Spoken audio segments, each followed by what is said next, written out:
Thank you very much, sir. So I hope my screen is visible. So how do we choose the ideal Fontan candidate?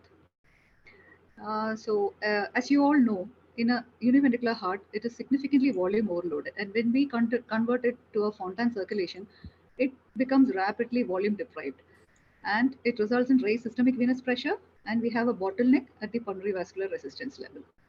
So this Fontan circuit has evolved from the initial Fontan circuit done by Francis Fontan himself to You need to share your screen. Your screen is not shared.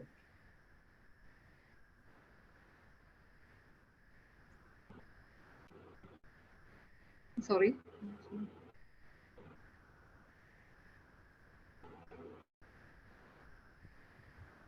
Yeah. So as I said, a single ventricle is significantly volume overloaded, and then it becomes significantly volume deprived when we convert it into a Fontan circuit, which results in a raised systemic venous pressure, and we have a bottleneck at the level of the pulmonary artery resistance.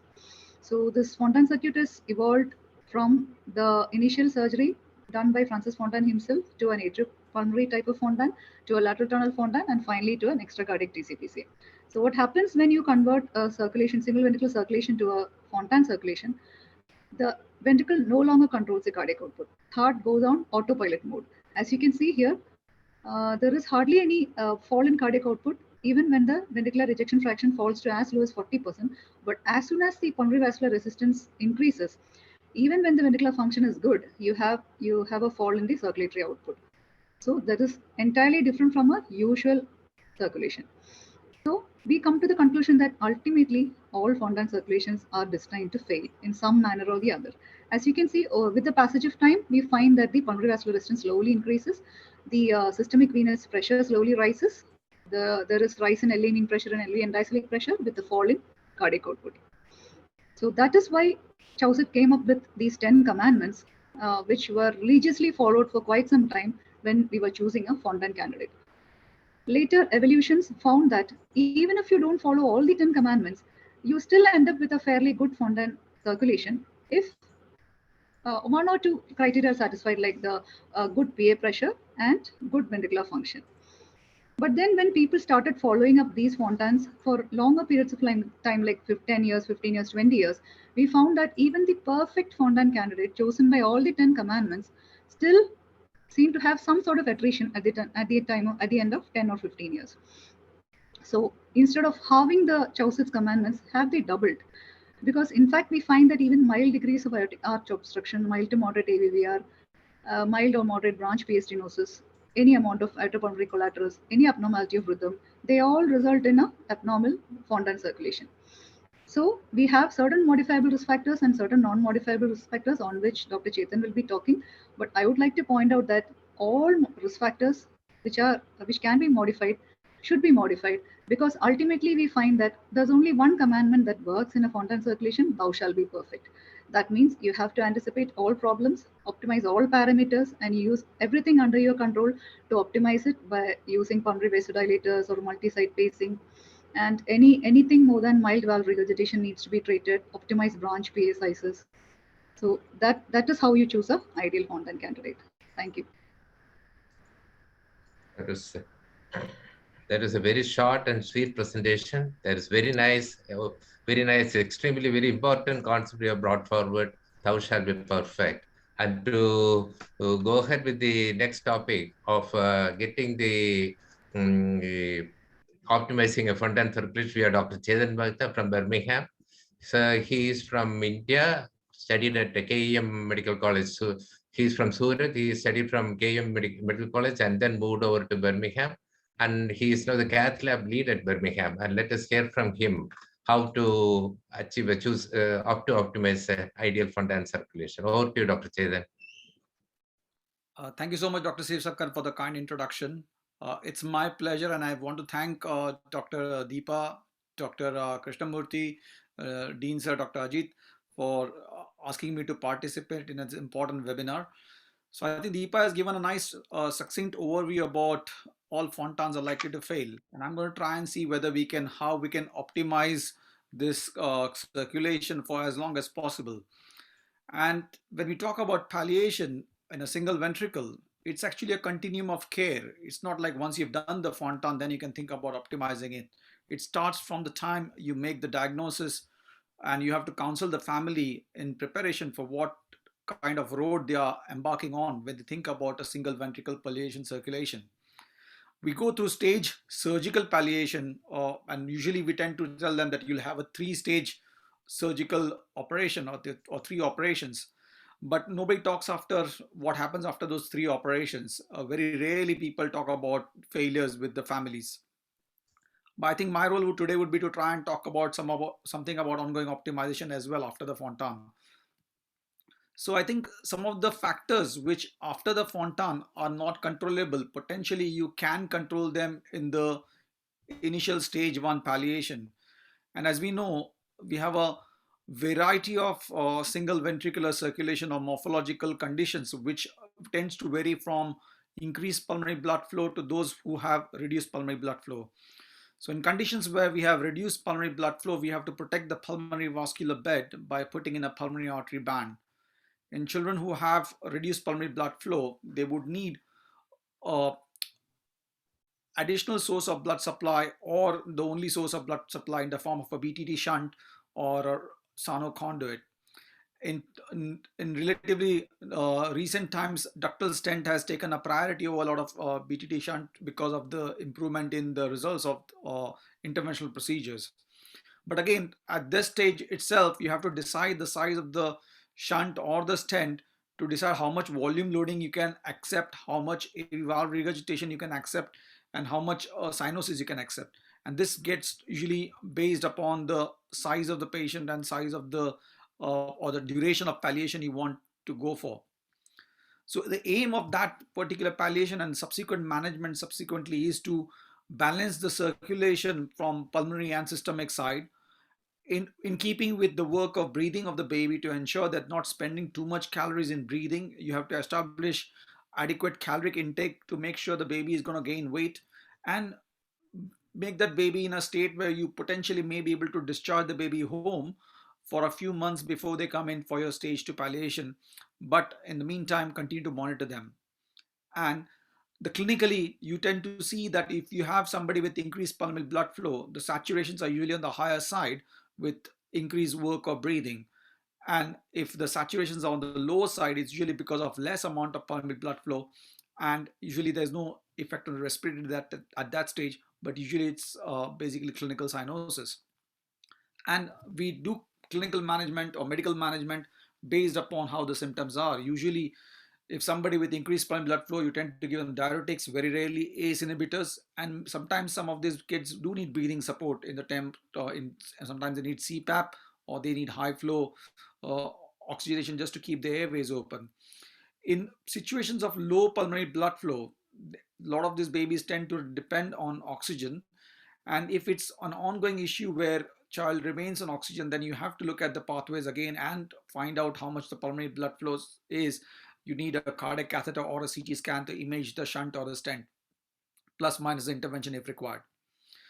So after the first stage of palliation, there are certain red flag signs which you kind of get in terms of how you're going to progress towards the second stage of palliation based upon the pulmonary blood flow, based upon heart function. And if your patient is tachypneic, tachycardic, usually it suggests that yes, there's increased pulmonary blood flow, there's impairment of heart function. Some of these patients would require a longer ICU stay, causing what we call as ICU myopathy, and those children usually tend to last longer on the respiratory support. Some of these kids may develop phrenic nerve injury and get diaphragm palsy. Some kids have vocal cord palsy, which does not help with single ventricular palliation, especially because their work of breathing increases. And as we know, most of the congenital heart disease patients do have gastroesophageal reflux and chronic aspirations, with some having tracheobronchial malacia. Now, all this basically does not help towards single ventricular palliation. This paper is from Kirk Cantor's group from Atlanta, and in this stage, they looked at all the single ventricular palliation between stage 1 and stage 2. The highest risk factors for mortality was prematurity less than 36 weeks, low birth weight less than 2.5 kilograms, and obviously other genetic syndromes. Prolonged ICU stay was also considered as one of the risk factors. Now, when we look after our stage 1 patients, we do regular 4-weekly SAARC monitoring. Some of them do get a home monitoring system, but the emphasis is on diabetic review and monitoring of saturations to see whether these patients can be weaned off diuretics or do they need more diuretics. And to maintain the patency of the pulmonary blood flow, whether it's a shunt or a stent, you would need them on antiplatelet therapy. So the aim towards getting to second stage is to try and see if we can get to 4 to 6 months of age with ideal weight of 4 to 6 kilograms with good sized branch pulmonary arteries with low lung artery pressures to go for a cavopulmonary connection, or a superior cavopulmonary connection to be precise. And the way you decide it is by echocardiogram, see how the ventricular function is, what the AV valve regurgitation is like, how is your atrial communication, how is the pulmonary venous return, is there any risk of pulmonary vein stenosis, or is there any obstruction at the atrial septal level. You can look at those things a lot more in detail, either with a CT scan with looking at branch pulmonary artery anatomy and obviously the shunt or a stent. If there's a PA band in place, then you would prefer a cardiac catheter with a PA pressure, left ventricular and diastolic pressure. You can do your QPQS and based upon the PA anatomy and the PA pressure, decide whether the patient is suitable for the second stage or not. If the child is not suitable for the second stage, interventions need to be considered at this stage itself, i.e. you can either decide to increase the size of the RV2PA conduit by putting a stent inside, or a BTD shunt by putting a stent inside. If the band is too loose, then probably need to be considered to tighten the band to improve, to reduce, or to protect the pulmonary vascular bed for future ability to perform the Glenn-Prop operation. Now, some of these candidates I mentioned and the red flag signs of children who are impaired cardiac function, children who have significant AV valve regurgitation, babies with genetic syndromes, and patients who have had increased pulmonary blood flow and have high PA pressure despite a pulmonary artery band. This all would probably struggle to progress to the second stage. And one of the nastiest conditions is probably the pulmonary vein stenosis, where we all know in a single ventricle palliation is a very, very poor prognostic factor in terms of it has got universally got a poor prognosis. When you have some lesions which potentially you can improvise on to improve the outcome and the pathway, then you have to deal with it between the stage 1 and stage 2 interventions. So this cardiac catheter is performed before the CP shunt, shows a significant coarctation which is ballooned with and reduces the gradient. At Birmingham, we tend to deal with any narrowing which shows a gradient of more than 10. We would intervene on it in the aorta in a single ventricle. And then if you've got a Sano conduit, you can stent that conduit to improve the saturations and allow the PAs to grow more before you do the CP shunt. And that can be useful in children with syndromes or chronic lung disease or patients who are ventilator dependent, to allow them to actually get off the ventilator by improving the saturations, to spend some time at home before they come in for the CP shunt.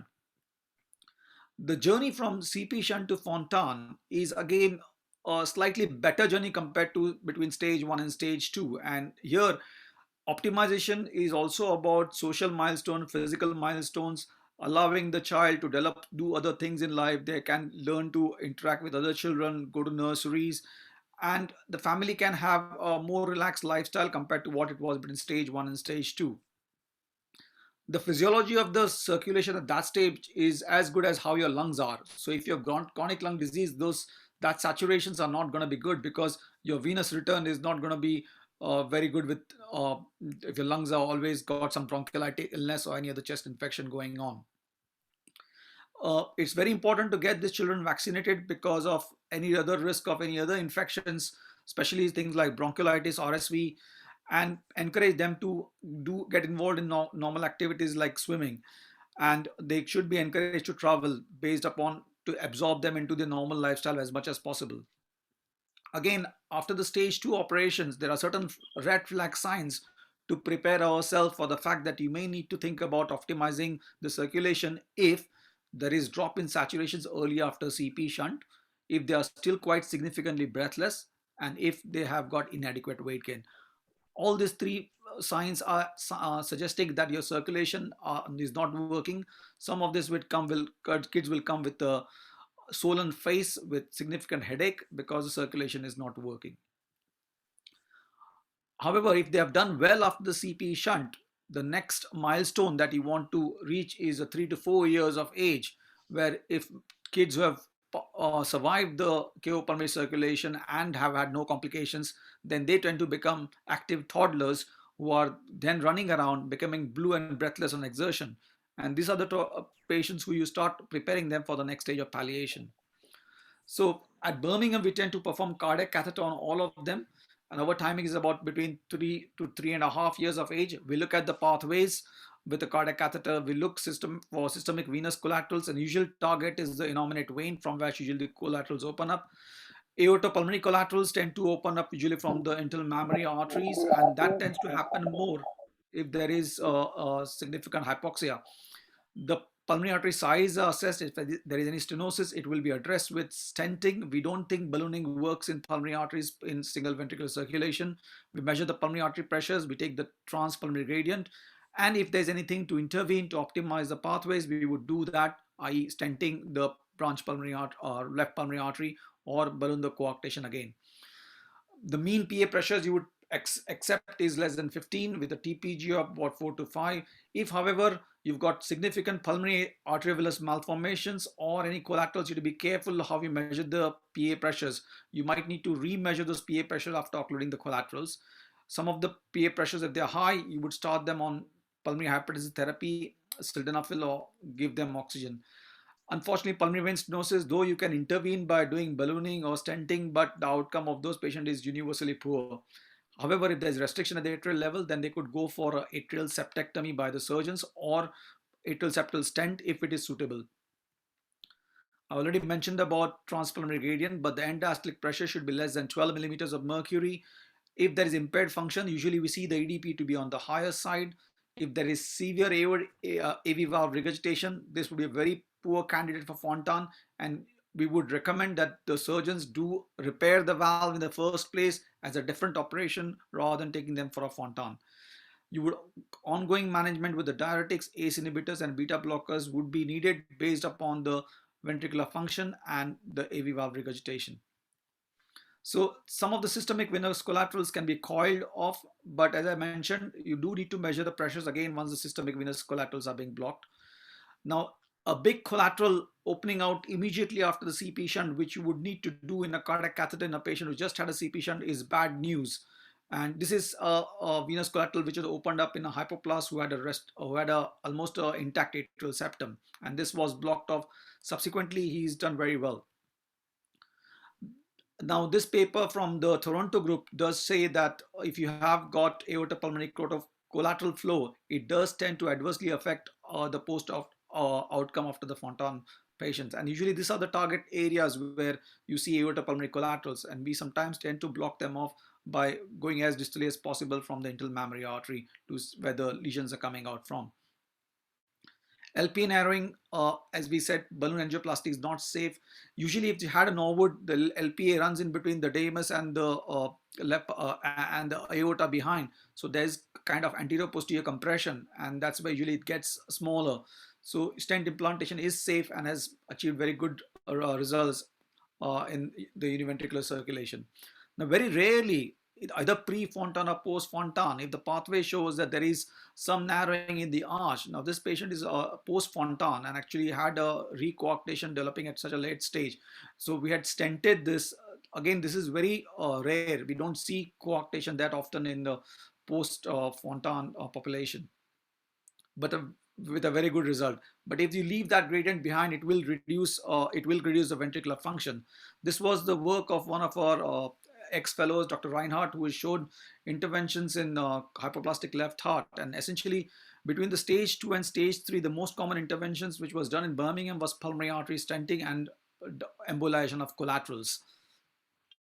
Now, Yov Dori and his group has prognosticated outcome of Fontans by performing MRI lymphangiograms. And what they have done is they have shown that there are kind of 4 types of abnormalities of the lymphatic perfusion on the T2 MRIs. And on type 3 and type 4, there is some to be a 6-fold increase in developing early post-op complications.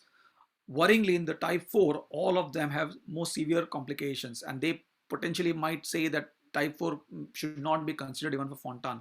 And that is what their recommendations would be. Unfortunately, in Birmingham, we don't have an experience of MRI lymphangiogram at this stage yet.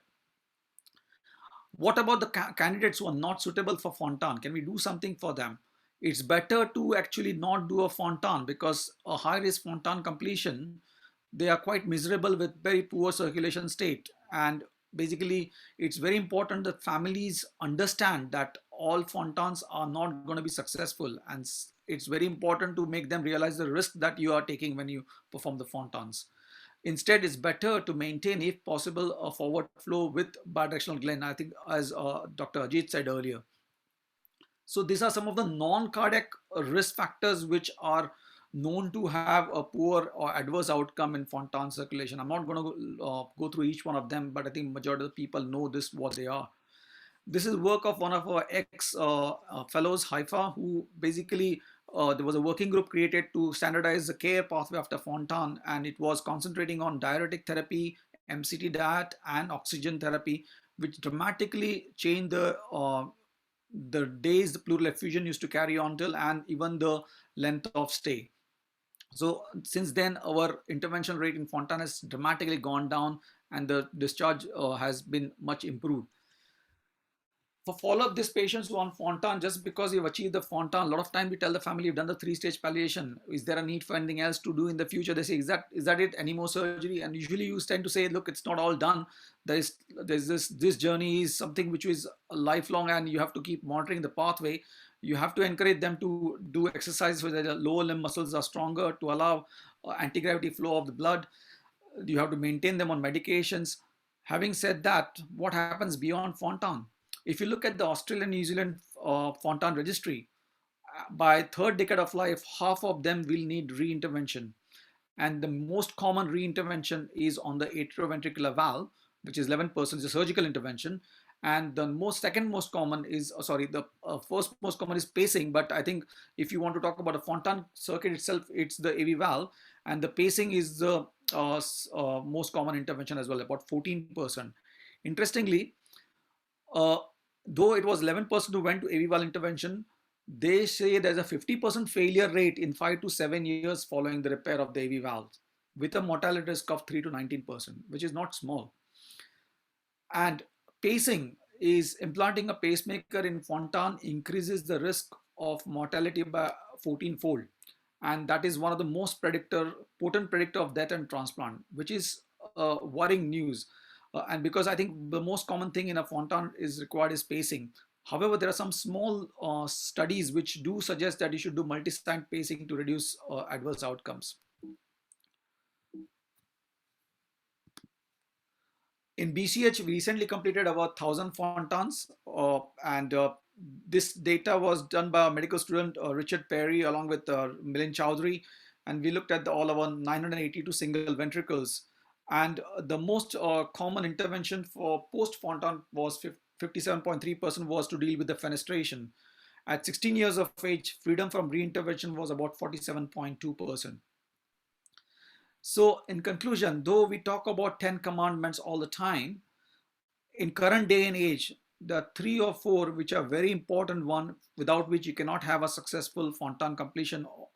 Number 1, the ventricular function, both systolic and diastolic, pulmonary artery size, and AV valve regurgitation. These are the 3 most important. The other commandments potentially have been changed as per the clinical requirements, and people have got away with it. Again, the stepwise approach to Fontan completion starts from stage 1 by ensuring that you do not overload heart by putting bigger shunts. At the same time, adequate pulmonary artery banding to prevent pulmonary hypertension. Timely intervention of the outflow tract, especially the coarctations and arches. Do not distort the pulmonary artery, especially with repeated shunts or sonoconduits. And let the PAs grow as much before you can do a bidirectional Glenn. And conclusion 2 would be judicious reviews with early optimization of pathways, either with surgery and intervention, will go a long way for these patients. And all our medical treatment or catheter treatment or surgical treatment is to try and get them to fulfill the Fontan commandments to allow them to have a good outcome. But we have to remember that any single ventricle program is quite laborious, and it adds a significant amount of burden to the family and the society, and hence needs to be carefully planned. So ladies and gentlemen, Not all single ventricle paths lead to Fontan. The challenge is in managing the one which are not ideal candidates. I would like to thank the team at Birmingham Children's Hospital and some of my colleagues who've done some work towards the Fontan circulation. Thank you very much. So that was a very comprehensive, up-to-date, and a very educative lecture, Dr. Chetan. And I actually congratulate the Birmingham team to have completed 1,000 Fontans, of which 500 belong to Hyperplus. And we have 2 questions on the chat box, Dr. Chetan. Can you see them? One is, what is the role of surgery planning in optimizing the Fontan circuit? And second is on if there is a diffuse pulmonary artery, that is from Duminda, who has asked if there is a diffuse pulmonary arterial fistula, how to calculate the PVR and PA pressures. Surgery planning, Dr. So surgery planning, at least in Birmingham, it's very clear. Before you go for the Fontan completion, we would have a cardiac catheter. And if the pulmonary artery anatomy is, we don't even bother doing Nakata index or what do you call the Z scoring.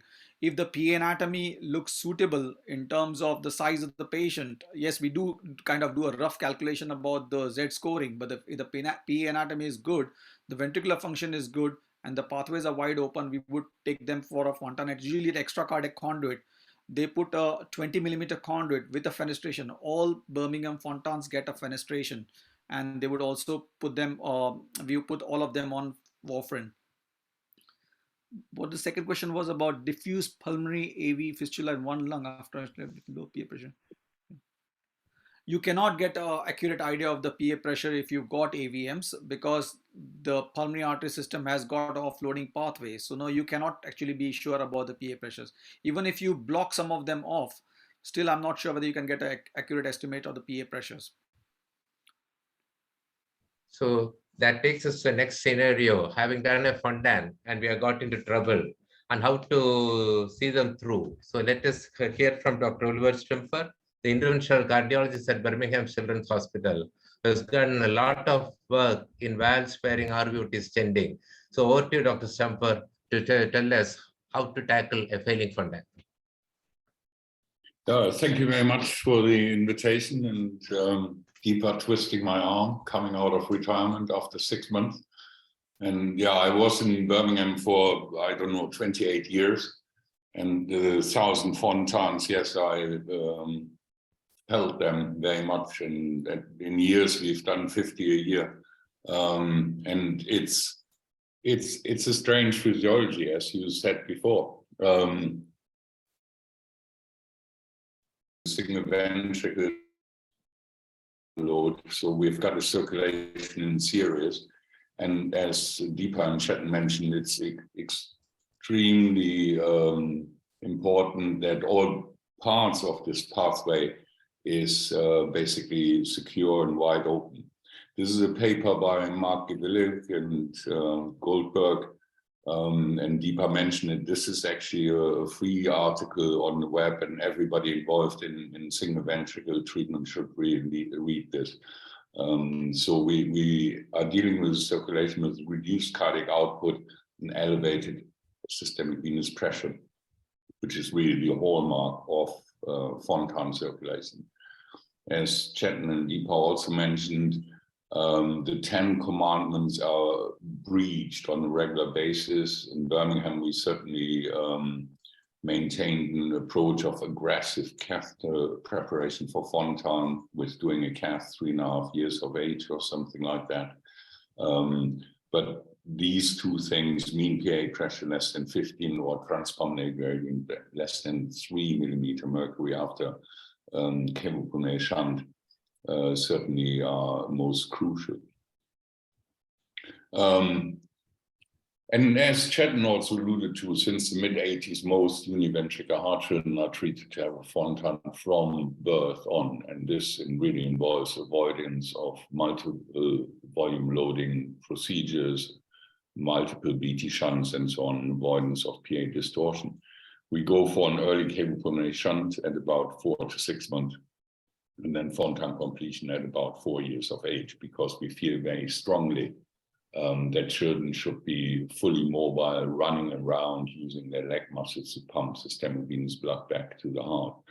I know there are centers doing Fontans at less than 1 year of age, but I very much doubt that this is of any benefit other than increasing their reimbursement because their infant cardiac surgery rates is higher. We're using extracardiac fenestrated Fontan, 20 millimeter Gore-Tex, standard, all fenestrated. And then the outcome is really dependent on unobstructed pathways at all levels, as I said before, intact pulmonary vascular bed and low transpulmonary gradient. Preserved ventricular function, again, this is mostly dependent on the underlying anatomy.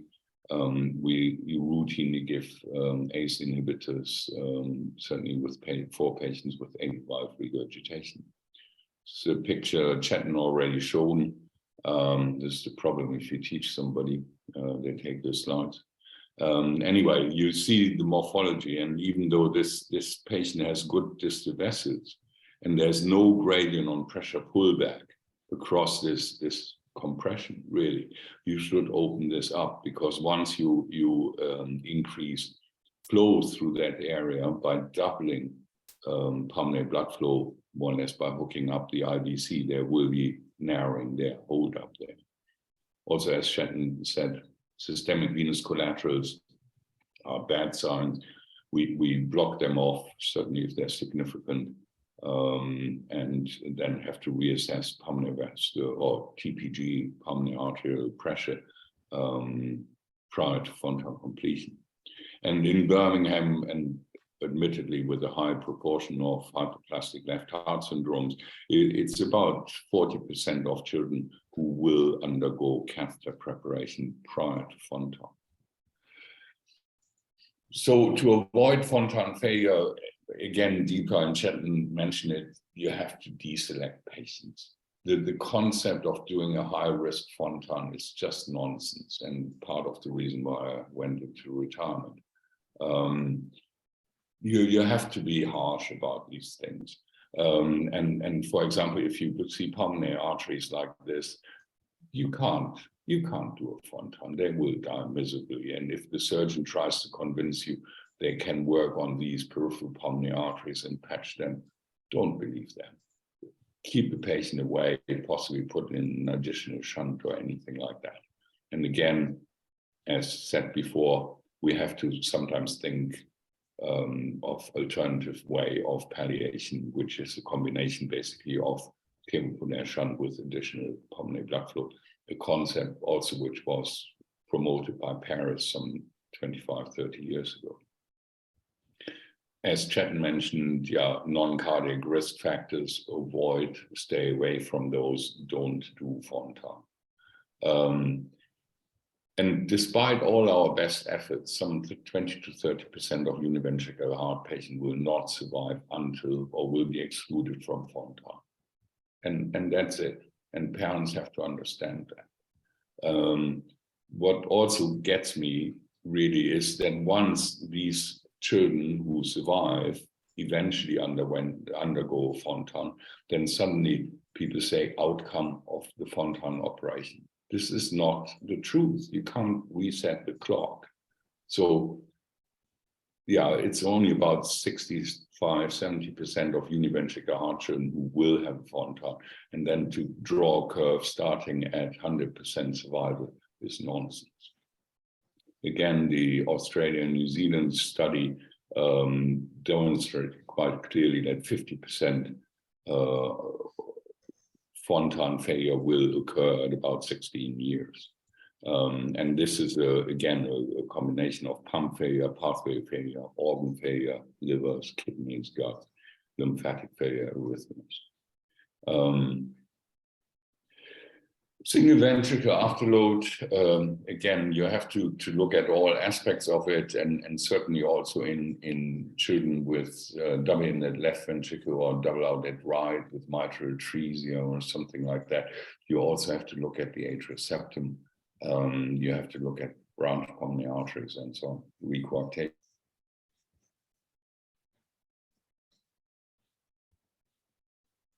Venous hypertension, hepatic congestion, gut edema, lymphatic congestions. Fenestrated Fontan in Birmingham certainly is normal, is the routine, and that after work by Nancy Bridges way back in 1990, shorter hospitalization and so on. And we certainly prefer fenestrations because they have slightly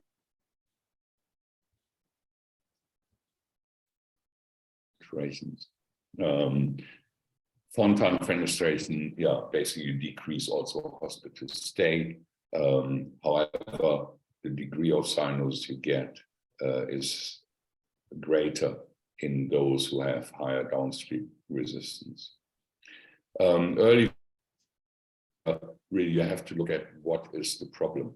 Is it pump failure? Is it high PVR? Or is it correctable etiology? And correctable etiology is really Fontan pathway obstruction, fenestration, blockage, systemic collaterals, and so on. Severe AV valve regurgitation is difficult to deal with other than surgical. Once the surgeons have had one go at AV valve repair, normally the success of a second attempt at repair is very limited, and then you face the very difficult question: is it really bad enough to having to replace the valve? And there we would normally stick rather to ACE inhibitors.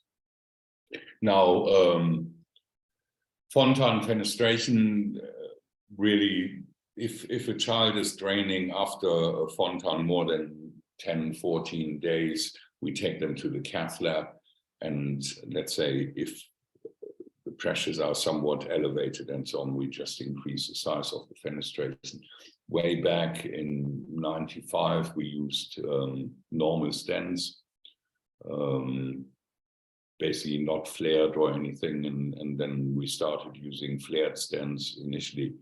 Certainly in the lateral tunnel, I used the pacing wire to constrict the stent and then flare it on both sides up, so-called diagonal stent. That worked very well. However, since the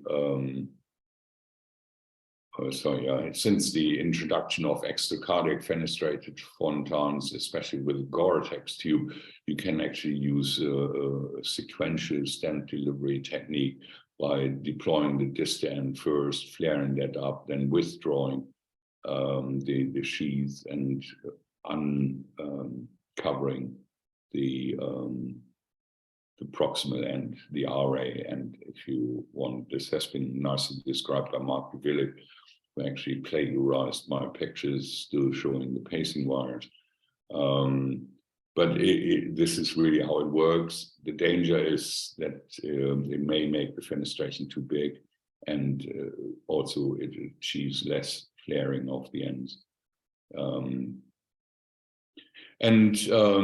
Yeah, this is a sequence of still pictures. As you see, no fenestration, crossing with the broken boronida, ideally from the right femoral vein. You can do it from above, right internal jugular, and you have to basically get into the left atrium. It's quite a push with the broken boronida, and the angle and approach and engagement sometimes is difficult. And then basically stenting, fenestration. However, fenestration is no substitute for pathway obstruction. This is the case, prolonged perfusion day 10 after Fontan, probably last stitch to try and sort out a bleed or what went through left pulmonary artery, complete occlusion, showing of the distal LPA by pulmonary wedge angio, and then recanalization using covered stent. Stenting in the early post-op period after Fontan completion is perfectly safe. There are no circular suture lines. You can use uncovered stents. It's no problems. And equally important is that we have never ever seen a case of left bronchus compression or erosion of the stent into the left bronchus after stenting in Fontans. Atrial septum, this is a case of double-inlet left ventricle with hypoplastic left AV valve, and this area is basically the atrial septum. And this, when you come to think about it, has to accommodate the whole of pulmonary venous return. So it has to be almost the same size as the aorta, which in this case clearly it wasn't. And when we did pressure pullback traces here, there's back into the Fontan, this so-called RA, and this was left atrium.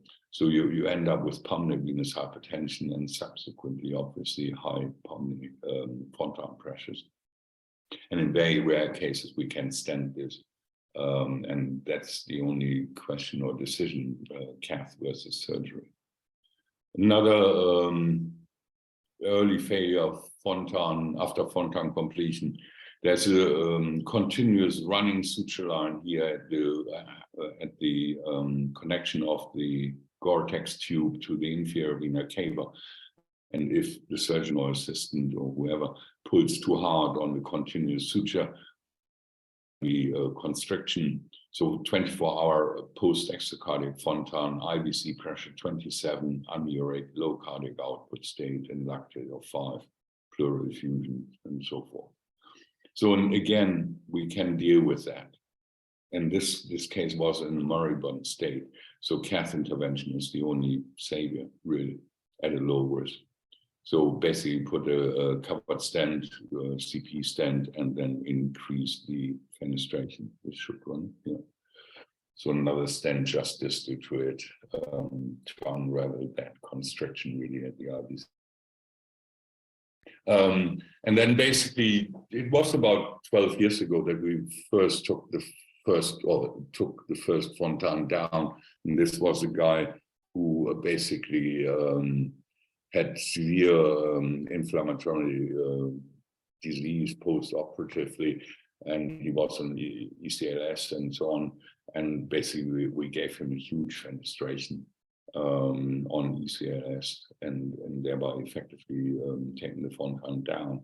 In his case, we didn't close off the distal or the cranial part of the Fontan. And then other people also used vascular plugs and so on, which in the end we also did. I think now we've taken 7 Fontans down. This is a case who had multiple AVMs very early on Fontan completion with a lateral tunnel. And of note was actually, also in conjunction with the previous question, this guy had a huge amount of AVMs, and we went for early Fontan thinking we would give him hepatic factor, sort them out. But interestingly, he had actually a transpulmonary gradient despite the AVMs of 5 millimeter mercury. So we did the Fontan completion, it didn't work, it was in a fairly dreadful state. We made first the fenestration, which wasn't enough, still pleural effusions and so on.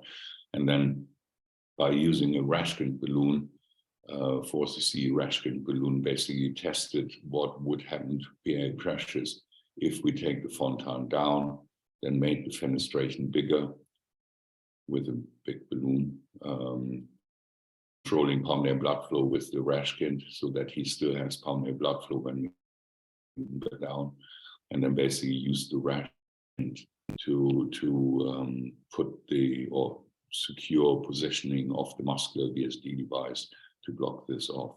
My preference probably is for muscular VSD devices rather than vascular plugs because of the Dacron.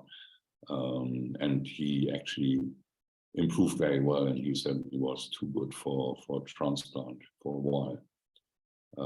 Unfortunately, his renal failure never recovered. Collaterals, again, there's huge debate about whether to call them or not. Vast differences in practice, and I personally, again, would suggest it's probably a factor of reimbursement. There's very conflicting evidence in the literature, and loads of papers on MRI quantification, which again, I'm not entirely subscribed to. In Birmingham, we only include if there are huge outer pulmonary collaterals, if there's very volume load dilated LVRV or AV regurgitation, and certainly we would block them off if there's for heart transplant.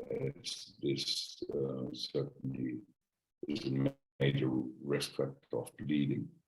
The jury is still out. I believe in the US there's a prospective randomized trial But other than them being really humongous, I wouldn't check them out. Certainly not before the Fontan. Protein losing enteropathy, we certainly have had our fair number of cases.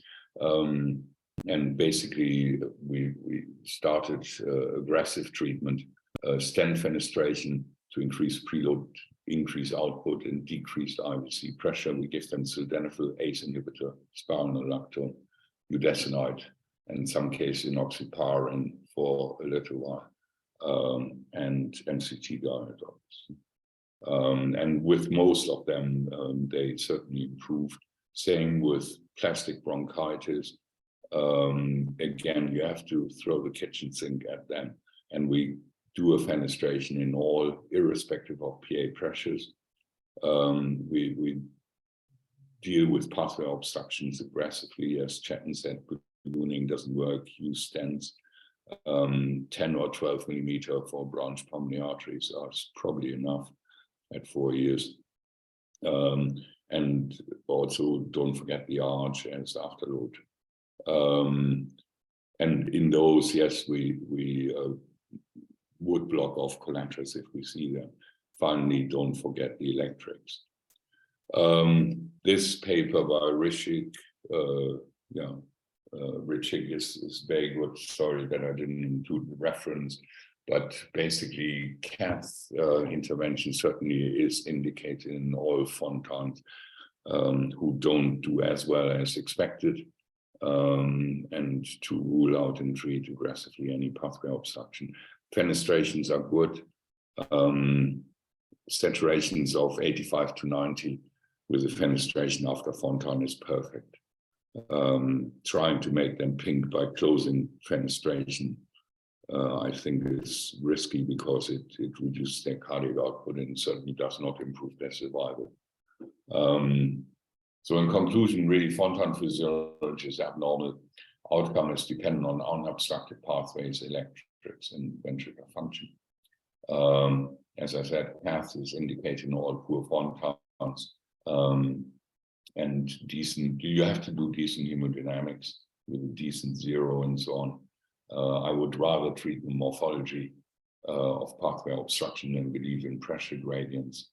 And certainly I would suggest that cath intervention is perfectly feasible and certainly far lower risk than repeat surgery.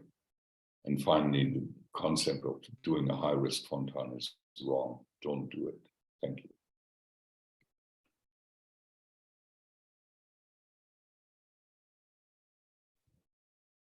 Can you hear me? Yeah, I can hear you. Thank you, Dr. Oliver. It was a very brilliant session. You really stressed that we have to do a very, very thoughtful, perfect patient selection and never take chances. That is a key message which you have told. Irrespective of all the interventions we can do, if you don't do a perfect job, the outcome is going to be catastrophic in a Fontan circulation.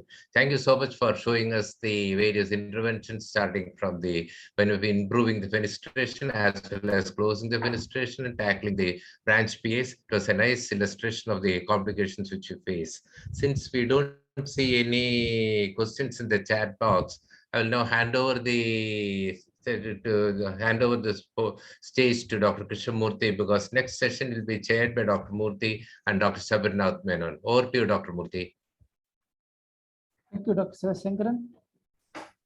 All delegates, please post any comments or queries in the chat box. Thank you. Now we will move on to the case presentations. The first case will be presented by our senior resident, Dr. Deepanjan Bhattacharya. It is a case of failing BDG. This is the end of the road. Dr. Bhattacharya, please.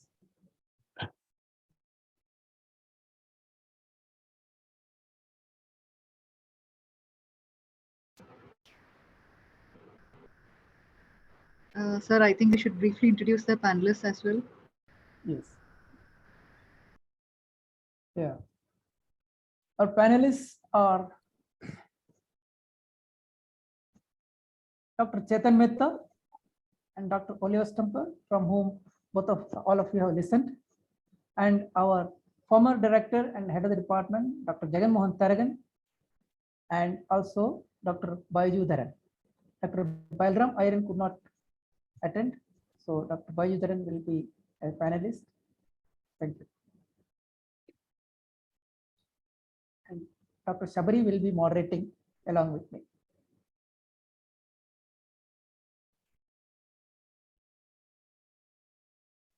Good evening, everyone. Is my screen visible, sir? Yes, you can. Good evening to everyone. So I'll be All presenting the a case of panelists are failing. requested to attend. Good Yes, evening. Bhattacharya, please go. I'll be presenting a case of failing BDG. Is it the end of the road? So we have a 7-year-old boy, case of tricuspid atresia with restrictive VSD, severe PS, with normally related great arteries, who underwent BDG at 2 months of age. Now he came to us with a functioning BDG, good ventricular function, no AV valve regurgitation, sinus rhythm, class 1, weight of 34 kg, and saturation of 76%.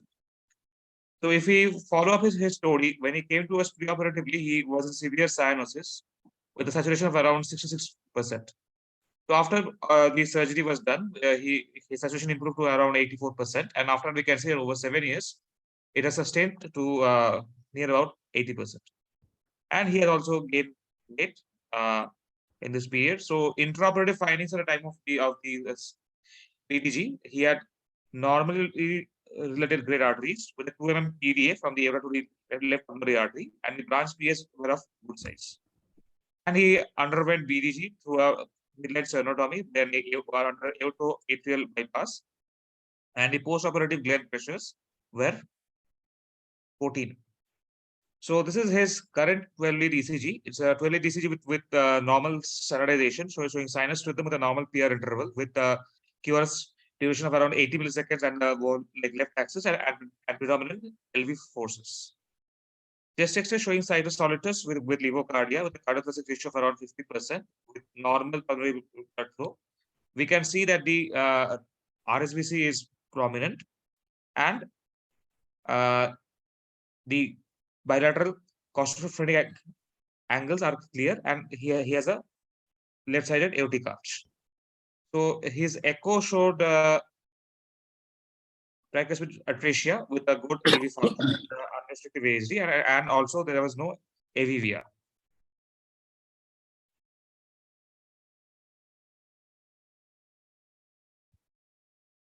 And his branch PS were of adequate size.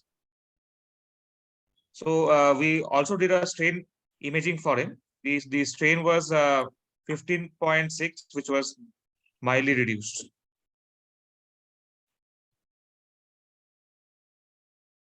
So this is the CAT or data of this patient. So the ABG is shows mild systemic saturation of with an aortic saturation of 88%, and the LPA saturation is 91%, which is higher than the RPA saturation. Coming to the pressures, he has got an elevated LV endoscopic pressure of 16. There is no gradient between LV and aorta. The atrial pressures are mean of 16, which are also elevated, and the BDG and the PA pressures are of 17. They're also elevated. So in the calculations, he has got a QP by QS of 0.86, a PVR of 0.35, and a PVR by SVR of 0.01, a Gun ratio of 1.51, and Nakata index of 142.3.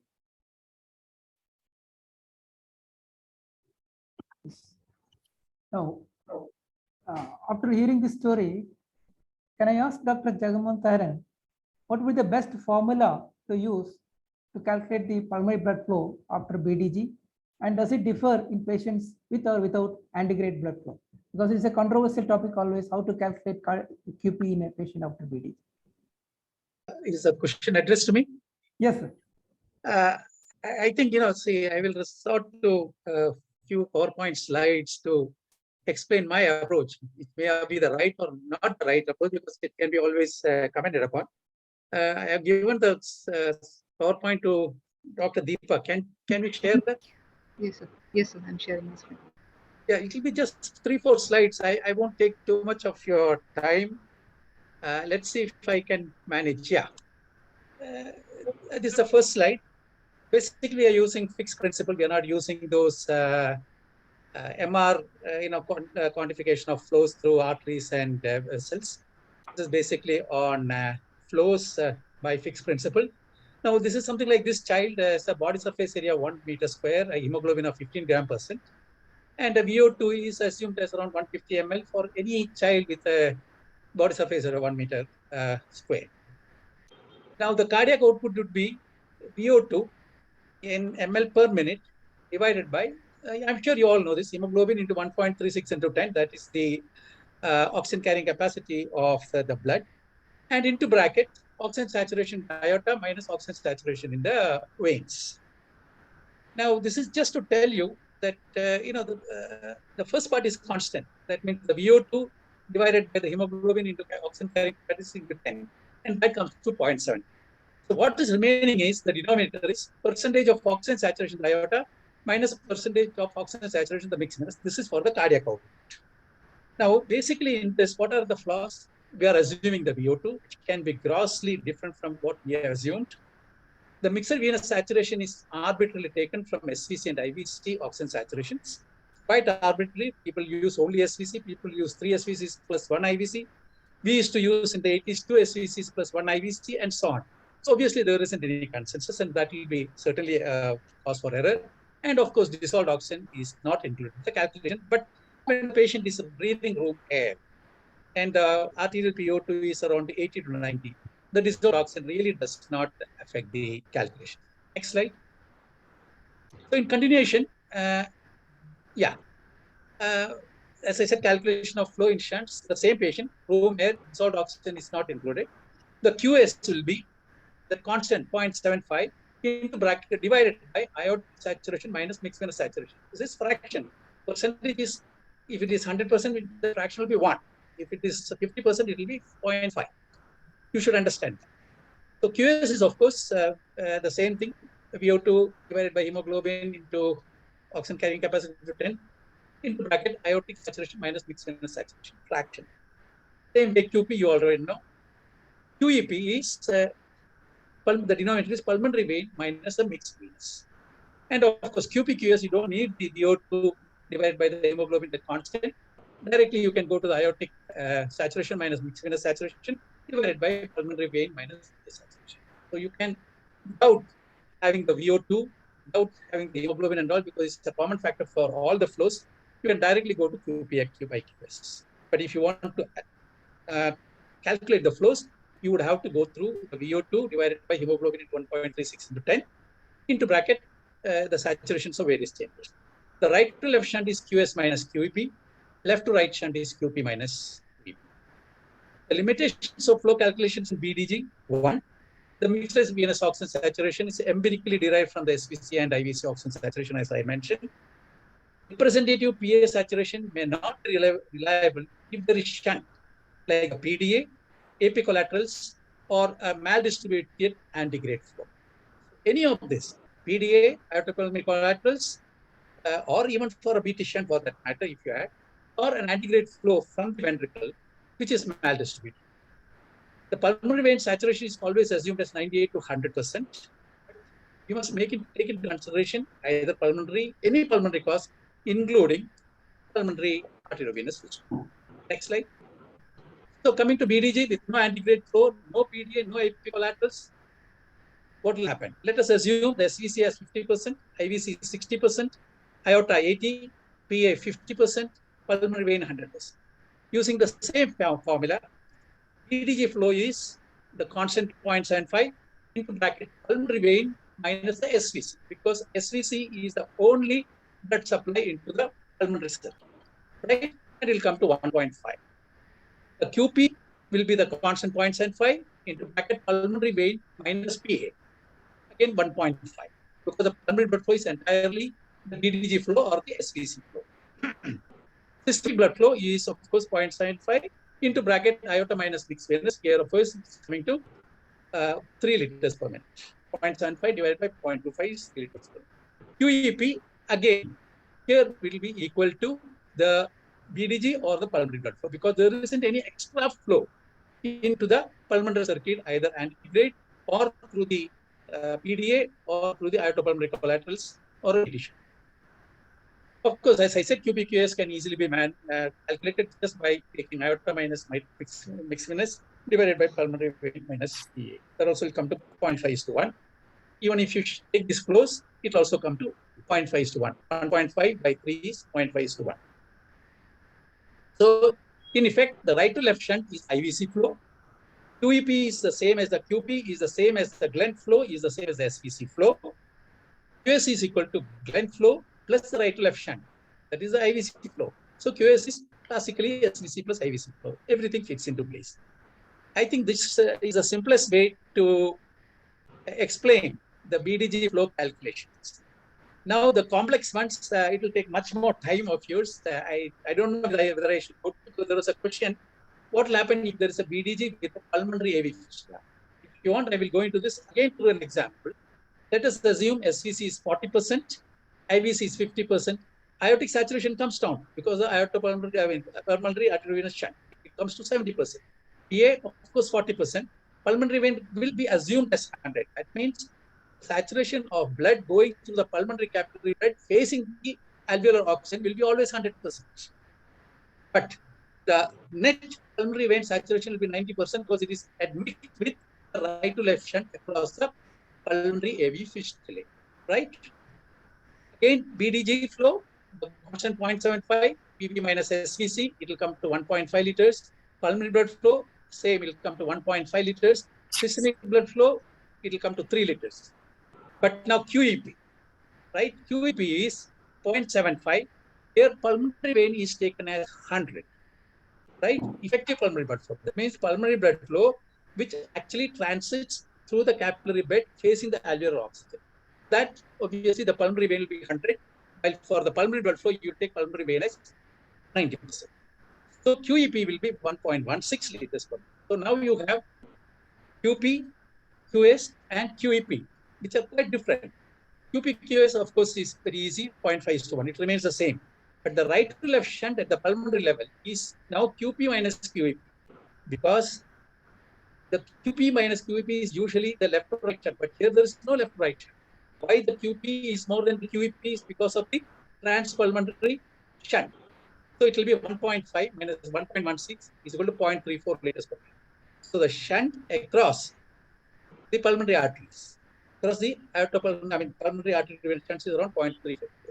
Total right to left shunt, as usual, is QS minus QEP is 3.303 liters minus 1.16 is 1.44 liters. So note, right to left shunt at pulmonary level is the flow across the pulmonary AV fistula. The right to left shunt at the pulmonary level is the flow across pulmonary. Right? I think I will stop at this. Other one is much more complicated, where you have a BDG with an antegrade flow. Right now, the importance of the antegrade flow is the antegrade flow is already admixed blood sample. It's not IVC sample. There's already some pulmonary venous blood going into the ventricle, which is now going back into the PDG. So there is a wasted circulation. So here there will also be a left to right shunt. So you have a QP, you have a QS, you have a QEP, and you can have a left to right shunt, which is QP minus QEP. You can have a right to left shunt, which is QS minus QEP. Now the left to right shunt is a wasted circulation because of the antegrade flow across the pulmonary artery, across the ventricular outflow, or through aortopulmonary collaterals, or through the PDA. All of them are admixed blood. So this will cause ventricular volume overload. So if you have a forward flow across the ventricular outflow, or a PDA, or a BT shunt which is remaining, or any aortopulmonary collaterals, it is actually a left to right shunt which increases the ventricular volume overload. I think with this I will stop. Yes, thank you. Here's the next Very useful for the fellows. Now we'll go to the next question. So, yeah. Now That's enough. I think this is all I want. Yes. Thank you. Now, Dr. Oliver, is the azygous vein ligate at the time of BDG in all the cases in your center? Dr. Oliver, can you hear? Dr. Chetan, can you answer? Is azygous when ligated always?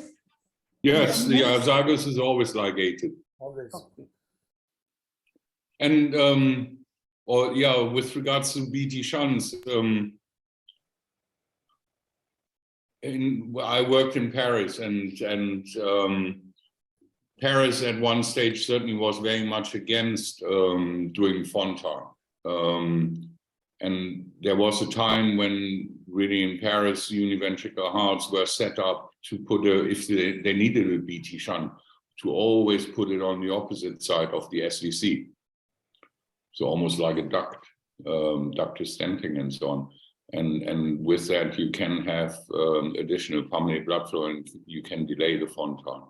Obviously, you then have to block it off at the time of Fontan. Dr. But Chetan, azygos is always ligated. yeah. Dr. Chetan, can you tell, are there any concerns when there is a bilateral PDG, the presence of a left SVC, particularly with the concept of the pulmonary artery growth? I think if you have got bilateral SVCs, the branch pulmonary arteries, before you do the bidirectional gland, needs to be a good size. We should not rush in to perform the gland. And I think the various surgeons do various type of techniques, how they bring the both SVCs down, but our surgeons tend to leave a area of the pulmonary artery between the two SVC, which we tend to see that over a period of time doesn't tend to grow much because it's an area of mixed flow. Yeah. Surgeon, Dr. Baiju, have any opinion on this? You concur or anything?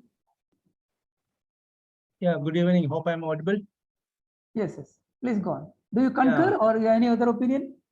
Yeah, before coming to answer, like I'm so sad today that Professor Balram Aaron couldn't join. I was also looking forward to hearing from his vast experience from All India Institute of Medical Science.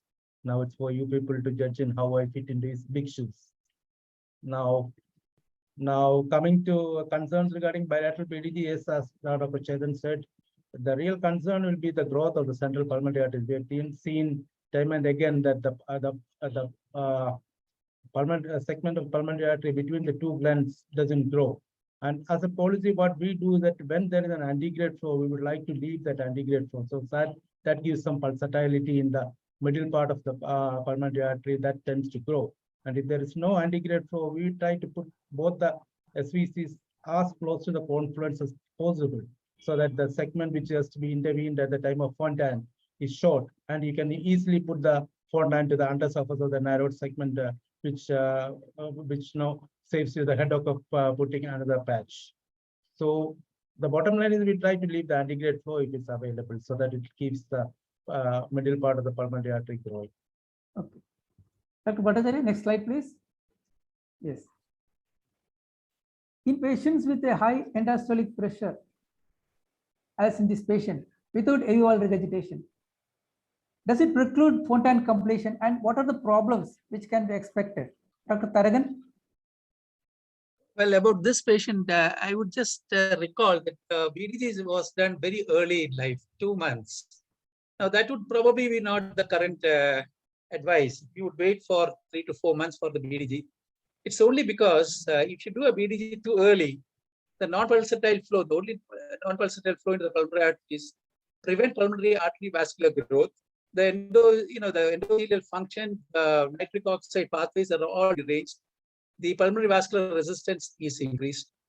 So I think a stage 1 is always important if you are doing some intervention palliation before 3 months. Like ideally, it should be a RV2 patient because that's the one which gives you the best pulsatile flow, or continue with a limited antegrade flow across the ventricle. The aortopulmonary shunts do not really give the ideal continuous flow. So this may be one of the reasons why this patient probably had underfilled ventricle right from early infancy, a hypertrophied ventricle with volume starving or low preload, could remain hypertrophied but dysfunctional. And maybe that's the reason I feel. Of course, you can always prepare this ventricle using afterload reduction and etc. before you attempt Fontans. Because once you have Fontans, then afterload reduction and all become much more difficult, much more dangerous, because they are very volume sensitive. In Yeah, the partly intervening answer the period, you next could have question probably also. done a little of improvement of the ventricular function, addressing the afterload and so on. Yes. Dr. Baiju, could you explain why this patient had a BDG so early, our patient? Yeah, I'm the culprit. I think most probably I'll be the culprit. But the thing is that, like, no, you know, our circumstances, and if you can we can reduce one stage and reduce cost of an operation, we always look at it. And in selected cases, we have done, we have gone below 3 months of age, especially in tricuspid atresia, where we expect them to do well after a Fontan. I mean, after BDG, we have done. I fully agree with Taragan sir, like taking away that pulsatility, and we always make sure that we leave the antegrade flow open. So that's some question, like it's a point to ponder. Like if you do an early BDG and you got a limited, I mean, there is a restriction of the pulmonary artery growth, but at the same time, the advantage that you are ending up with a very low PVR, because we have saved the pulmonary circulation from an over circulation very early in the life. So one side that you're losing on the size of the pulmonary artery, and the other side you're probably gaining on the side of pulmonary vascular resistance, which can be low. And I still don't have the final answer, which is good. A small pulmonary artery with lower resistance or slightly bigger pulmonary artery with a slightly elevated resistance. But we are slightly doing, we're trying to look at it from our cohort of Fontan will be around at least 400 by now. And probably we will get an answer to that. Yes. Doctor. Now, coming to your question was probably about LV end diastolic pressure and completion of Fontan. Am I right? Yes, yes. You have partly answered that question. Now, can I go to Dr. Chetan? Are there any other non-pharmacological pharmacological treatment to combat the LV and diastolic pressure? To be honest, based upon what the hemodynamics have been presented, the transpulmonary gradient seems to be low. So though the LV-EDP high is high, the LV-EDP is high because of probably if he's left the forward flow already in place at the time of the bidirectional Gillian, the LV-EDP may be high. If there's no AV valve regurgitation, the function is fine. I'm not too worried about the high LV-EDP or the high PA pressures because the TPG is low over here. Having said that, the only thing, if the forward flow was left behind, that probably explains the left pulmonary artery saturations, which are higher compared to the right pulmonary artery saturations. My only concern is, do we need to go looking for collaterals, especially draining to the left? We will come to that. Now, what level of LV-EDP or extent of LV dysfunction is an upper limit for Fontan completion? Dr. Oliver?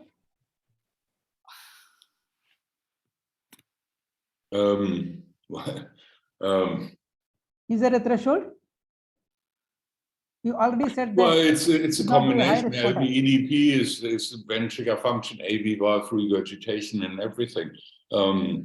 And to some extent, it also depends again on the zero and so on. Yeah, beyond 15, I think it looks fairly dicey. In a situation bidirectional cable pulmonate plus anterogate flow with high EDP, where you really have to consider, is this a Fontan candidate or not? I certainly would go ahead and at least test to occlude the forward flow and see what happens acutely. And to some extent, that kid may be better off with lower sats for 6 months and reassess. Okay. Now we move on to strain imaging to assess ventricular function. Dr. Tharagan, can you comment on that? I'm sorry, I missed the question. Strain imaging, can we assess ventricular function either prior to Fontan or on follow-up? I think, diastolic function is difficult to assess by the routine echo, and you would probably have to take resort to strain imaging to see if the LV diastolic function is significant. As I said, if left ventricular systolic function is low, I think it would be a very hard decision to go ahead with Fontan, but maybe diastolic dysfunction, maybe we can probably assess. I mean, you can do an MRI to see if there is fibrosis, but maybe a strain imaging would also give us a clue. I do not know. Let us see if that has been done. Dr. Chetan, can you contribute on this question? Strain imaging? I'll be honest, we don't do strain imaging in single ventricles at Birmingham. We have embarked on a study on this. MRI scans on them. Okay. Next question. Next slide, please. Dr. Murthy, can I have a comment on the LVEDP issue? Yeah, please go ahead. Don't mind? I thought you already answered. Please go ahead. No, I didn't. I think I didn't come to that point. See, the LVEDP, it's ideal that it be around below 12 for not more than 15. But you should also look at the transpulmonary gradient, as Dr. Chetan correctly said. It is the LVEDP plus the transpulmonary gradient which is going to be reflected back to the splanchnic circulation. So if you got an LVEDP of 15 and a transpulmonary gradient of 2, we would probably accept it, because what I would keep it for myself is around 17 to 18 should be the expected Fontan pressure. So there is one more reason for accepting a little highish LVEDP is that you know the IVC is training to the ventricle, and IVC is actually used to slightly higher venous pressure. So if you do a patient with a highish LVEDP and low transpulmonary gradient, the jump in the systemic venous pressure will be less compared to a patient with a relatively normal LVEDP and high transpulmonary gradient. The jump will be much higher. So I won't be too worried to offer a Fontan for a patient with LVEDP with a transpulmonary gradient of 2. I'll be rather more worried about a patient with the LVEDP of 12 and transpulmonary gradient of 5. And obviously, in that case, we have a bailout plan of fenestration, which is not there when the LVEDP is high. But we need to put it into perspective with the transpulmonary gradient before we make a decision for a particular patient. That sounds hemodynamically logic. Now we'll omit this question in the interest of time. Next slide, please. So this is the BDG. Please go ahead. Next one, sir. The AP view. Skip this. Please skip this. Next one. Both the TAs are of adequate size with normal arborization. Go to next.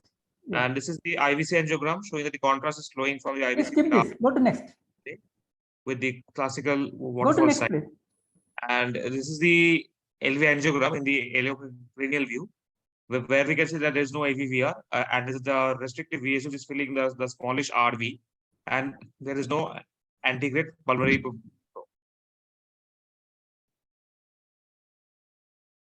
Go to next. And this is the arch angiogram showing our left arch with the normal branching pattern, and some aortopulmonary collaterals are seen from the branches. And this is our dedicated angiogram, which was showing a communication between the right innominate, the left innominate vein and the IVC. Next. Yeah. Now, Dr. Chetan, what would be the best approach to patients who have pulmonary AV malformation, extensive? I think if there's extensive pulmonary AV malformations, then I don't think basically you can try and see whether you can give them some hepatic factor. And I'm not a big proponent of interventions in pulmonary AV malformation unless you see a clear-cut big malformation which is amenable to cath interventions. But if it's generalized pulmonary AV malformations in both lungs, the patient would rather benefit from getting hepatic factor.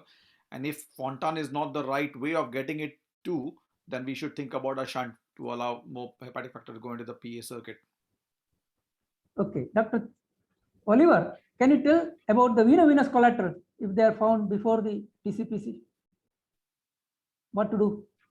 The systemic venous collaterals, we certainly block them off because you can't assess pulmonary vascularization or PA pressures in the context of systemic venous collaterals. They are normally a bad sign. And also on the angiogram, you saw that the SVC was bigger than the branch pulmonary arteries. I call that a venous Magoon ratio. And that's again an ominous sign in bidirectional glands prior to Fontan. We don't know why these systemic venous collaterals open, but there's a reason behind it. And even if you block them off, quite often they come back and they want to tell you something, i.e. they're dangerous. But you should certainly block them off, and you can't assess PA pressures whilst they're open. Okay. Next slide, please. So this patient underwent the selective coiling of the markers from the left subclavian artery and the lima. From the right subclavian artery and lima, there were only small collaterals which were not coiled. And again, we had extensive map cuts from the right bronchial artery which were coiled, and no map cover was seen from the inferior phrenic arteries. After this coiling was over, he underwent a repeat cardiac cath after 3 months. So here we can see that the aortic saturation has reduced from 80 to 275. The LPS saturation has also reduced from 91 to 57. And the coming to the pressures, the BDG and the PMHs have reduced to a mean of 12. The RA and LA mean have also come down to a mean of 7, and the LVED has come down to 12. And here we find that the QP by QVC has come down to 0.28. The QEP has remained almost the same. PVR has gone up to 3.24, and PVR by SVR has gone up to 0.26. Okay. Now, with this hemodynamics, after MAPCA coiling, sorry, can we just go back to the last slide? Yeah. Because, I mean, possibly I'm showing my age here, but during the first catheter, the SVR was 30. And during the next catheter, it was 12. So you're taking out the collaterals and the SVR has dropped by 2.5. I was taught you should fudge your VO2 that you end up with an SVR of about 20.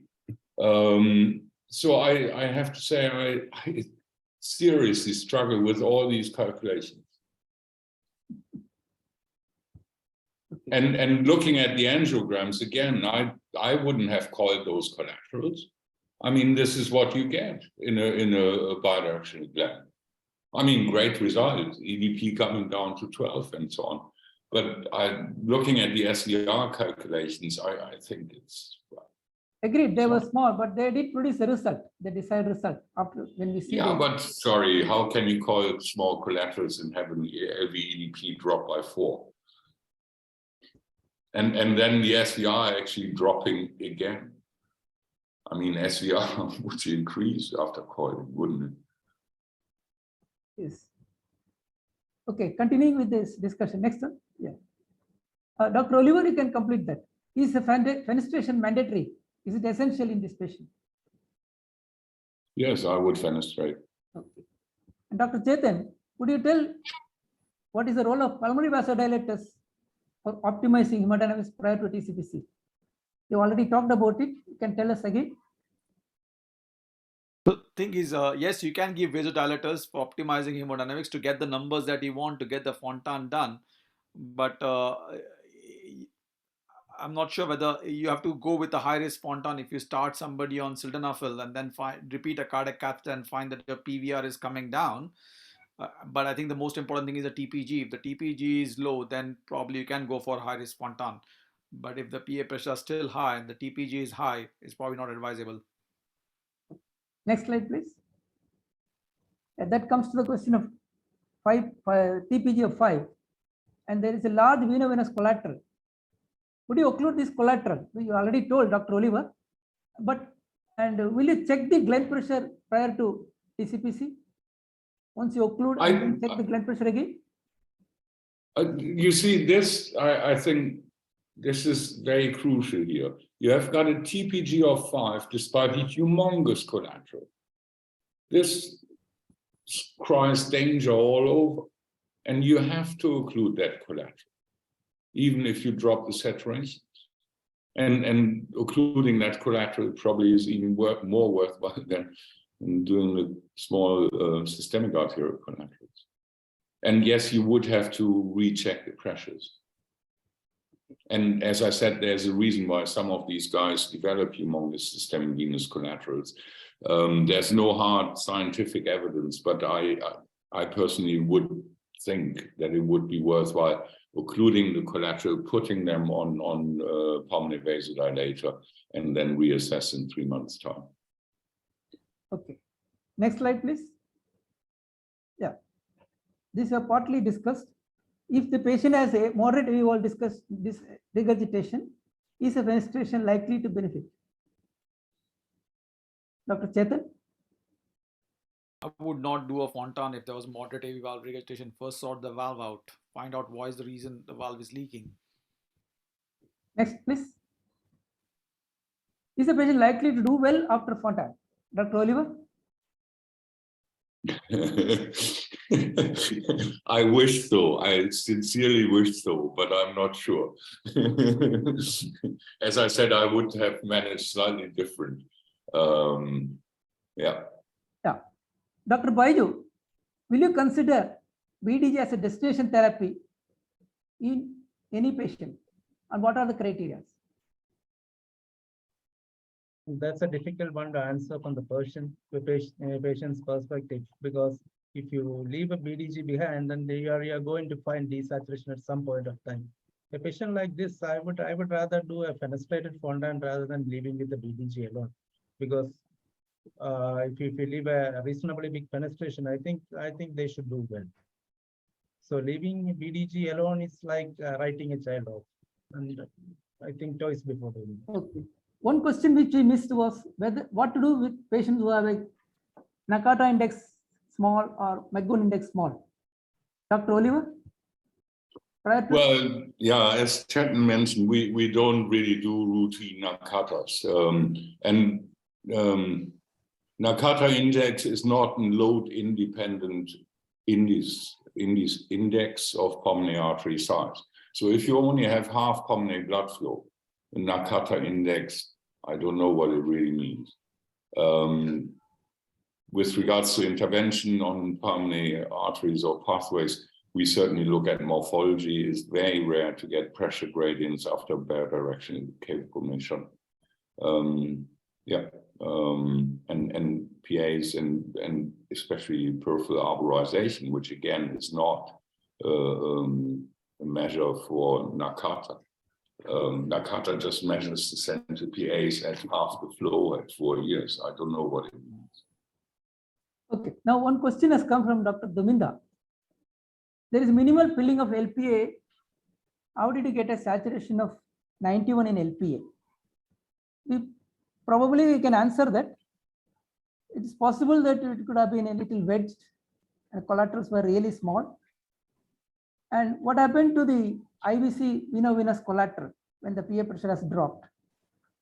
And the map curves we already shown, Dr. Duminda. And what is the reason for increase in the PVR after the coiling of the map card? Dr. Taragan, can you comment? Yeah, I think changing from a pulsatile flow to a non-pulsatile flow actually reduces the recruitment of pulmonary vascular bed. And that may be one reason. As I said, a non-pulsatile flow, always you will tend to get a higher PVR than a pulsatile flow. Obviously, I mean, aortopulmonary collaterals are partly pulsatile. I think that may be the only reason. There is a little mismatch in the data, and it is actually very surprising that coiling just small collaterals has actually made the hemodynamics very favorable. Regardless of that, I would think non-pulsatile flow generally fails to recruit the entire vascular bed during exertion or even normally. Hence, the PVR may be slightly increased. Okay.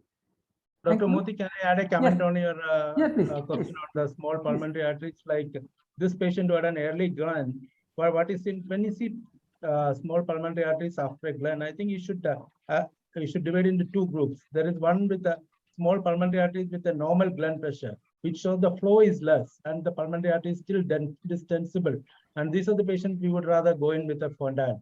And if you got a same Nakata index with a high gland pressure, say around 15, 16, then you would hesitate.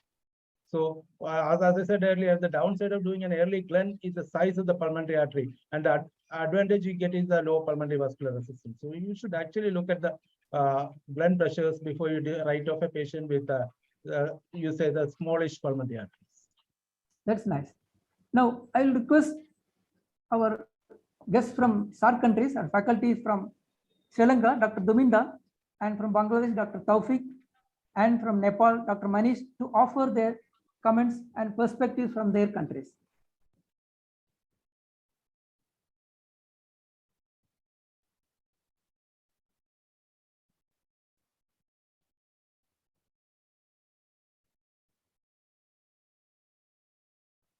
Should I start? Yes, please go ahead.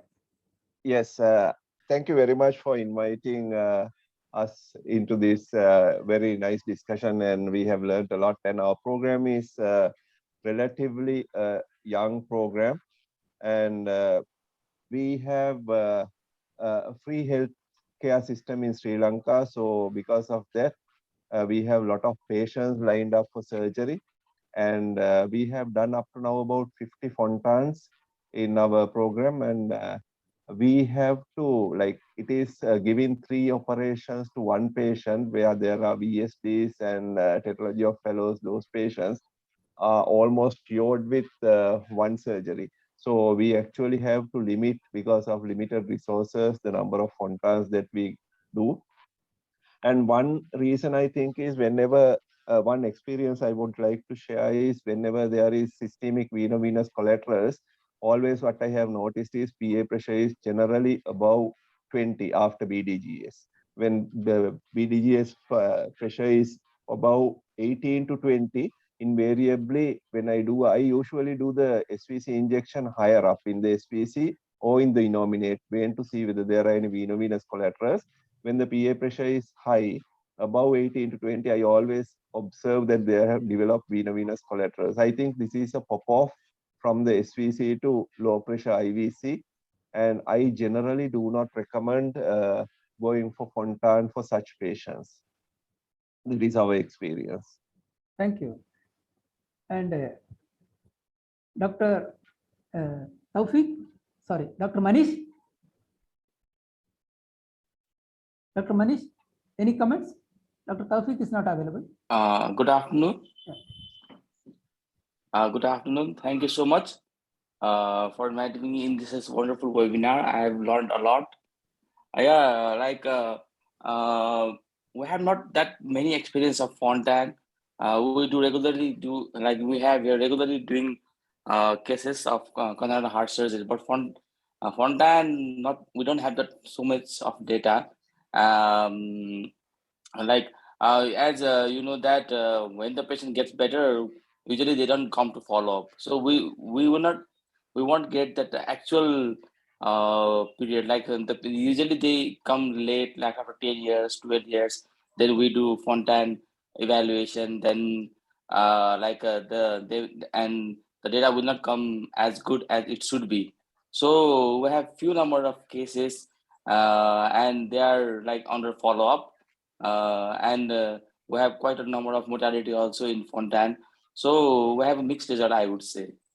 Thank you. Thank you, Dr. Manish. Now, we wind up this case and go to the next case, which is much more discussions. Dr. Jenu, our fellow, will present a case of failing Fontan. Our panelists will remain the same.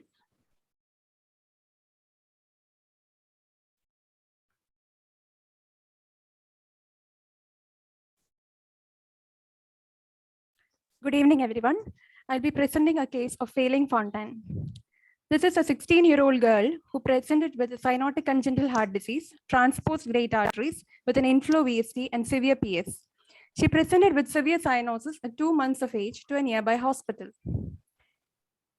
At 2 months, she underwent a septal puncture with bus. Her saturation pre-procedure was 45%, and post-procedure, her saturation improved to 75%. Her first presentation to our hospital was at 1.5 years of age, when she presented with severe cyanosis, and she underwent an emergency BDG with atrial septectomy, PD interruption, and MP interruption at 1.5 years of age. Her pre-A pressures during surgery was found to be 18 with a saturation of 60%, and post-BDG, her PA pressures were 13 and the saturation improved to 82%. Next slide. Oh. Now, Dr. Taragan, could you give your opinion on the need for BAS at 2 months of age in a patient with transposition and VSTPS? Your comments on that? BAS in a patient with TGA VSTPS at the age of 2 months.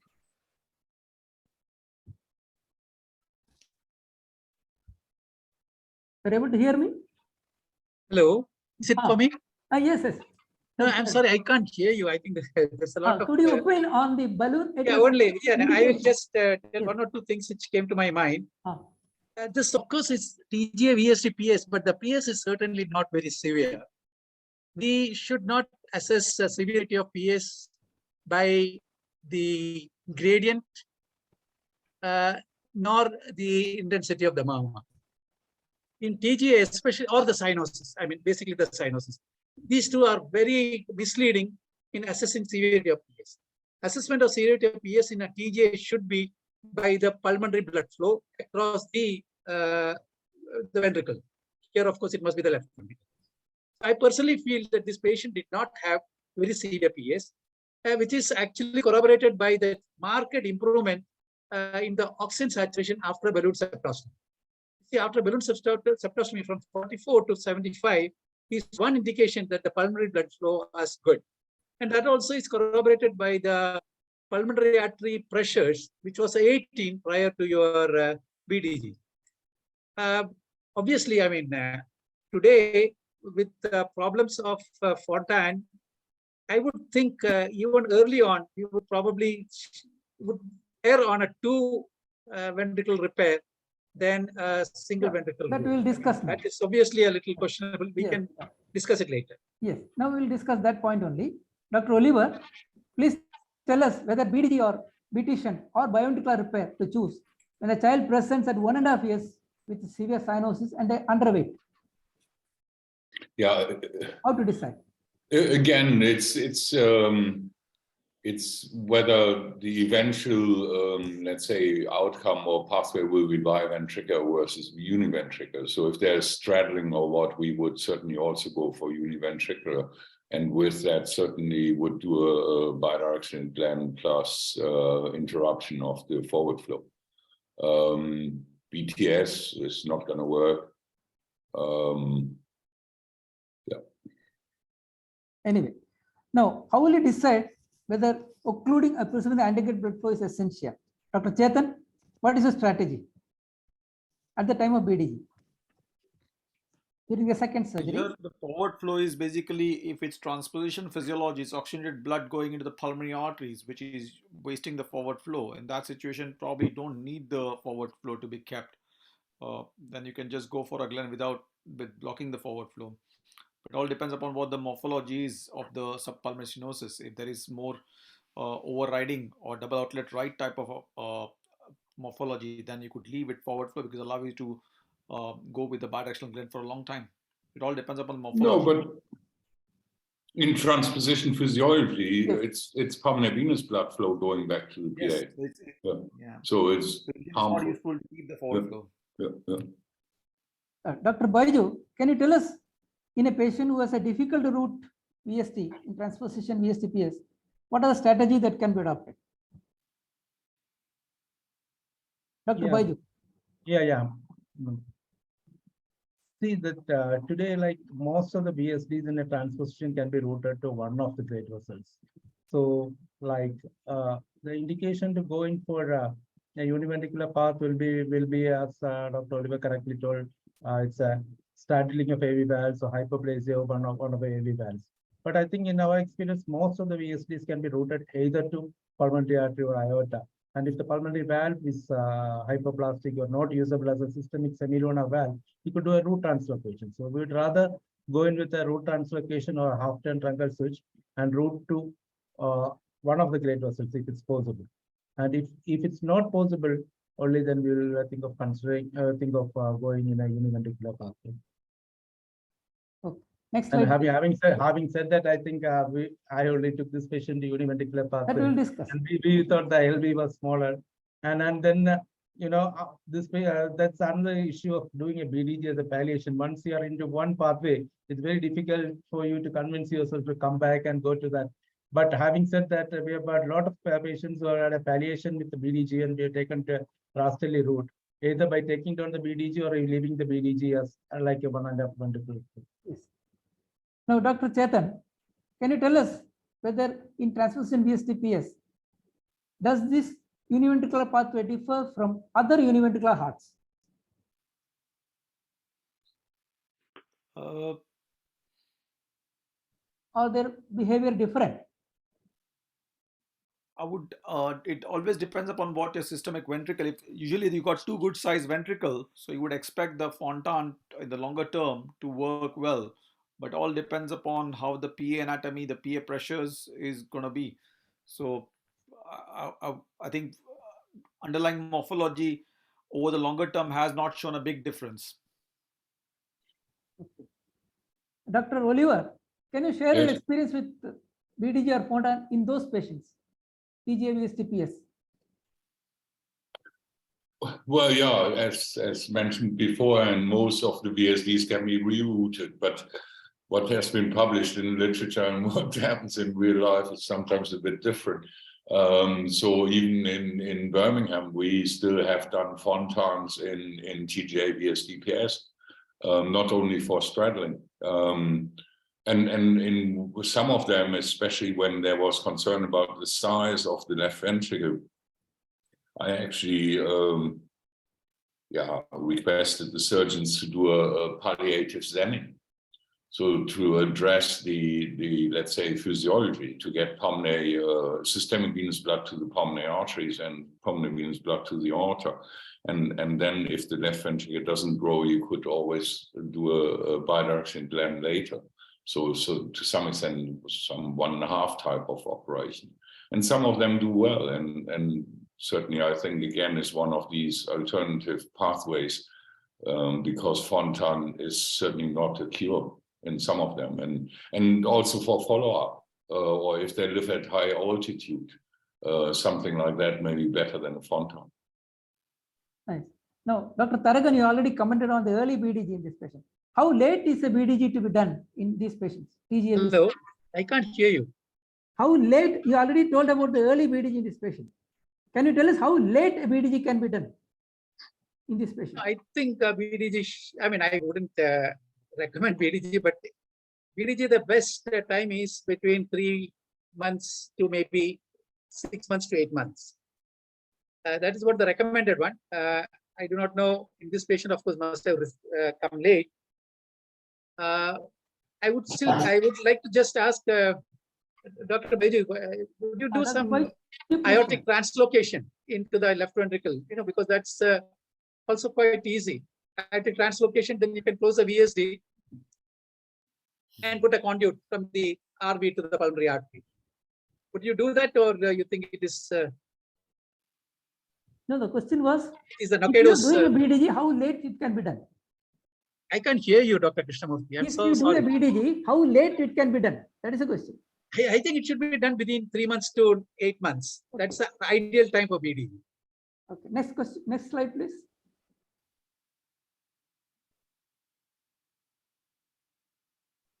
Please go ahead. Child came after 10 years. Yes, please tell. Jenu, please unmute yourself. We are not hearing you. Jenu? Hello, am I audible? Please go ahead. Yes. Okay. She turned up after 10 years with increasing cyanosis, decreased exercise tolerance, and squatting episodes. She also had a history of repeated phlebotomies from a nearby hospital. Her saturation at presentation was 75%. Next slide. Please go to next slide.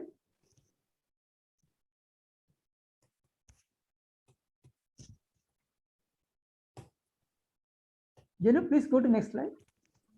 Yes, sir.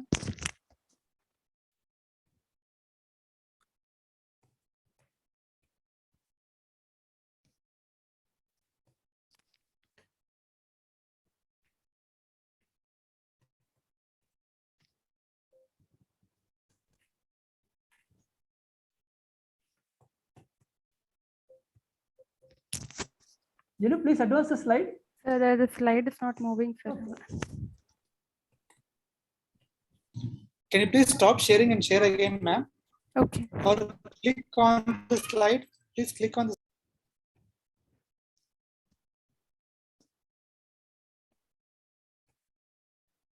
Taragan sir, I think meanwhile she's sorting out the slides. You asked me something about root translocation, sir. Can you please repeat it? Dr. Baiji wants to know about root translocation.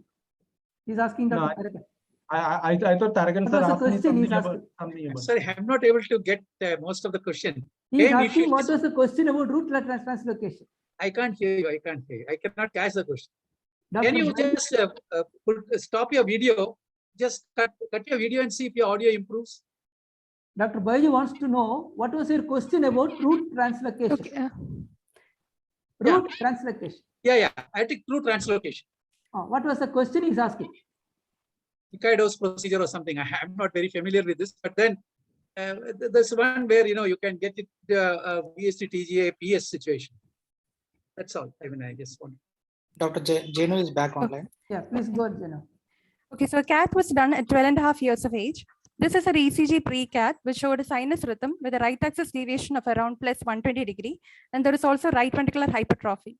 This is her X-ray pre-cath which showed a situs altis levocardia with no cardiomegaly and normal pulmonary blood flow. So the cath done prior to her surgery at 12.5 years showed a venous pressures of around 14. During the cath, 3 MAPCAs were identified, out of which 2 could be coiled. So after her cath, she underwent an extracardiac fenestrated TCPC at 13 years of age.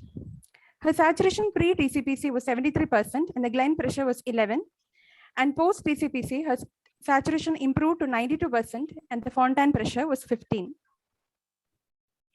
But she had a stormy post-operative period with persistent pleural and mediastinal drain, declining saturation post-procedure hepatomegaly. This is one of her X-rays post her Fontan showing mild pleural effusion on the right side. So because of a stormy post-operative period, we went ahead with a cath 1 month after her TCPC.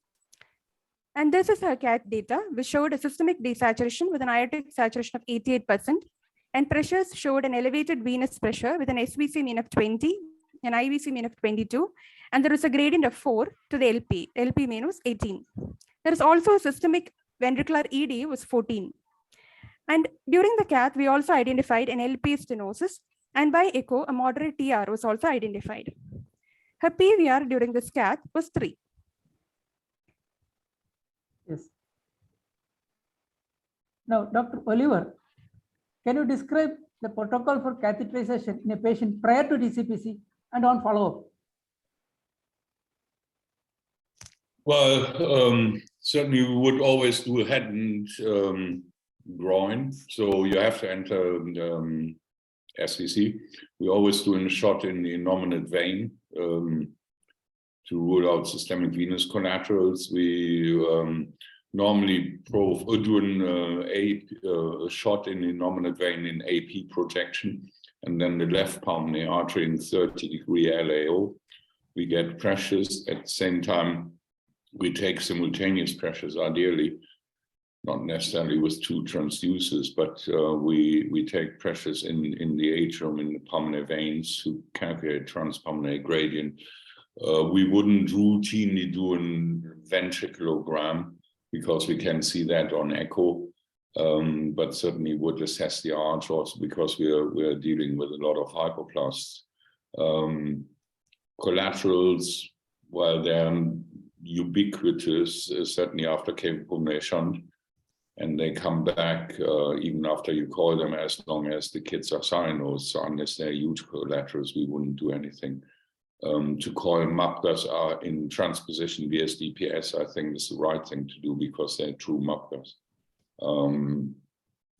It's very important to get a decent zero.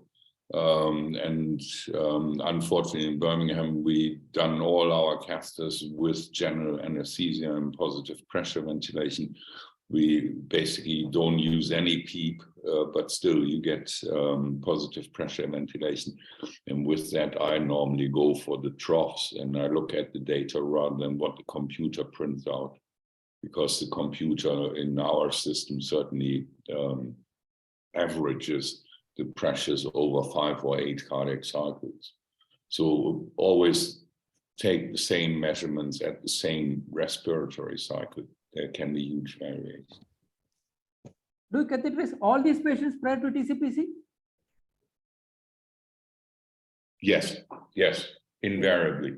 And after TCPC, what is the protocol work after TCPC? When do you catheterize? And after TCPC, if they're still in hospital with prolonged pleural effusion or doing badly, 10, 14 days earlier if need be, we certainly would catheterize. If they rock up later with change in exercise tolerance and so on, we would catheterize. And to some extent, it also depends on how pre-TCPC cath was, whether we put a stent in and so on. If I put a stent prior to TCPC at 10 millimeter, I would, and kid weighing 15 kilo or so, I would normally take them back probably at about 25, 30 kilo and make the stent bigger and double check. We don't do or haven't done routine post-Fontan cath. It's more looking at the patient and see how they do, close follow-up with biochemistry and so on.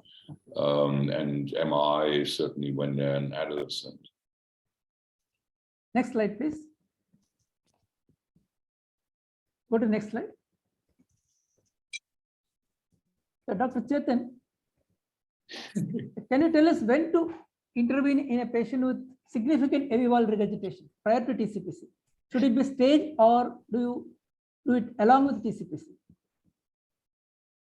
We would prefer to do it as a separate procedure, because after you've done the AV valve repair, you want to see what the effect of it is. You don't want to do a Fontan at the same time because you still may have a Fontan and the AV valve repair may not work.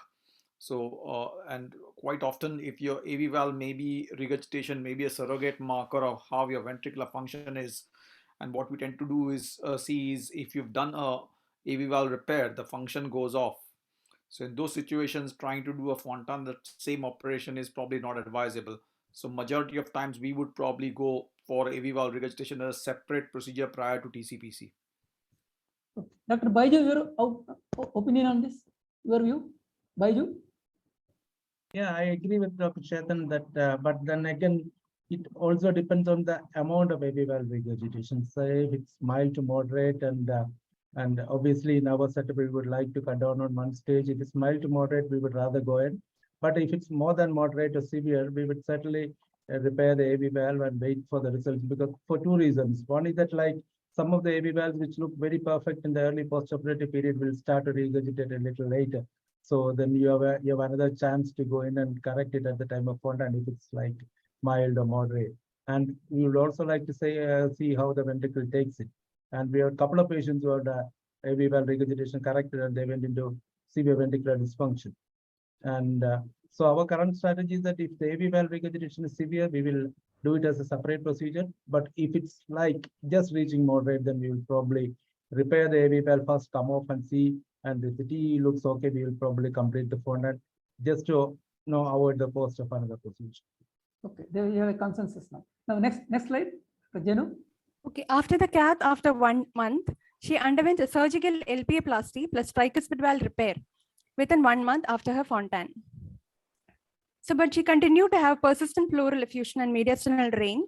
So a MAPCA coiling was done 1 month later. There was a 3.5 mm MAPCA identified at the D5, D6 level, which was coiled. Following the MAPCA coiling, she gradually improved and she was discharged on oral diuretics and oral anticoagulation. She was relatively stable for 2 years when she presented again with pedal edema and abdominal distension. Her saturation at presentation was 92%. There was hypoproteinemia with an albumin of 1.4 gram per deciliter and multiple albumin transfusions had to be given.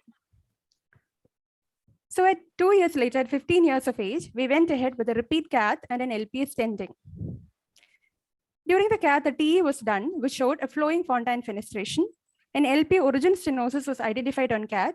The mean pressures, venous pressures were all 13 and the ventricular end diastolic pressure was 10.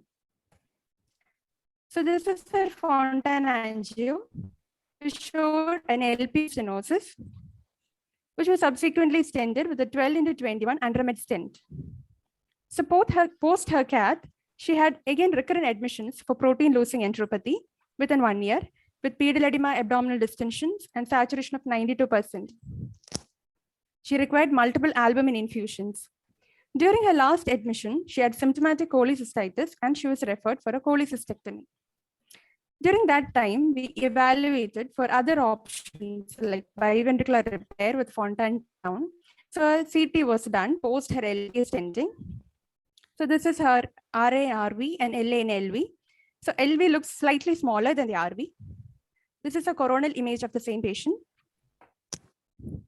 It shows the Fontan circuit and the RV to the RV to the aorta. This is a oblique sagittal view.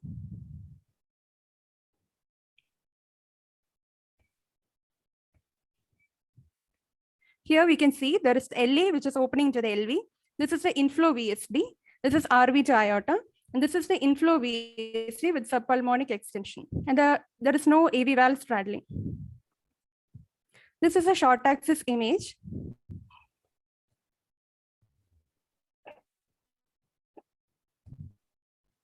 You can find that the RV is slightly bigger than the LV. So this is the same image, a still image. This is the LV, which is slightly smaller than the RV. RV to aorta, the inflow VSD with subpulmonic extension. With AV valve, there is no AV valve straddling. And in the short axis, RV looks slightly bigger than the LV. The mitral valve Z-scores were also minus 1.3. This is an echo image. This shows a spontaneous echo contrast in the innominate vein. This is an apical 4-chamber view, which shows the LV is slightly smaller than the RV with an inflow VSD. This is a color view of the same with an inflow VSD with subpulmonic extension, and there is no significant AVVR. Dr. Oliver, now since we have seen this LV, RV and their size, what would you think the appropriate choice would have been in the beginning? Was it correct? Was our choice correct? No, we probably would have gone down a biventricular route. Yes, looking at the CT images, even though it's fairly in that, but I think we would have gone biventricular. And then it's discussing with the surgery team. I mean, this young lady is in a very poor state. She's got protein losing enteropathy and everything. And probably also degree of liver failure. So I think you have to get her out of there. I certainly would have opened up her fenestration, get her down to 80%, decrease systemic venous and IVC pressure, and hopefully get her in a better shape. At present, she's not fit for a haircut, is she? Dr. Chetan, since he has already landed up in problems, with this failing Fontan and protein losing enteropathy, would you recommend takedown of the Fontan and a biventricular repair, or 1.5 ventricle, or a transplant? Is she a candidate for that? She's fairly symptomatic, so we have to support her. As Oliver said, we probably should first and foremost make the fenestration bigger to allow her to get in a better hemodynamic state and improve her catabolic state as well, because she's probably losing a lot of protein. She would need protein support. But meanwhile, we should look at the data, and obviously it's a surgical call whether they can actually route the ventricular septal defect to the aorta from the left ventricle.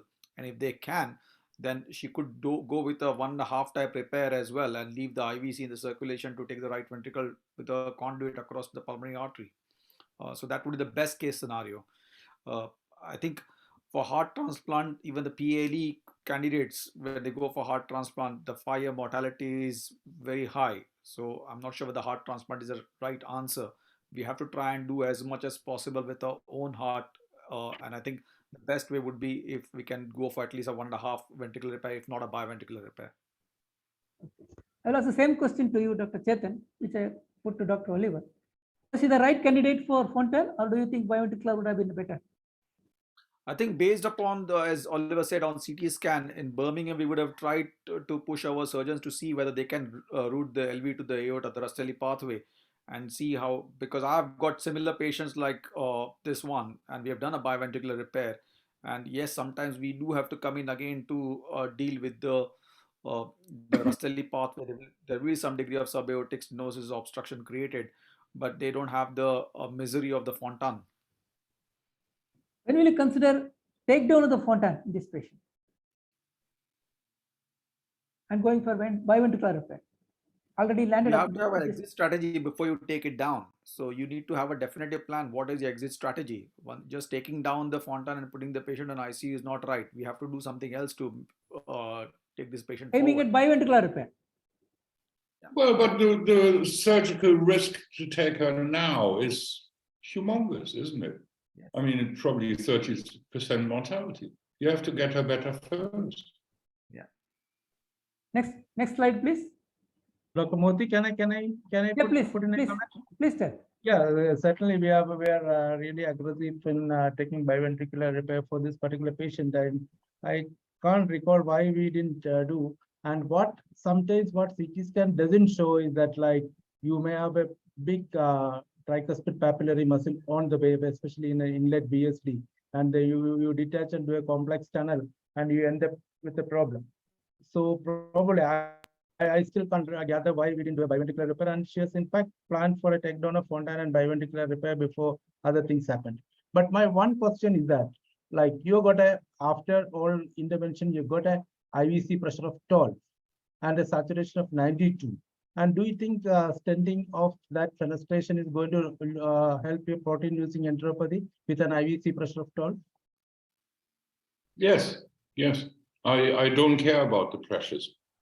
This young lady she's got PLE. She may have some abnormal lymphatics. As Chetan mentioned, unfortunately, we don't have lymphatic intervention in Birmingham. But again, lymphatic interventions, she's producing more lymphatics and they're draining into her gut, and she's trying to succumb to it. So you have to do something.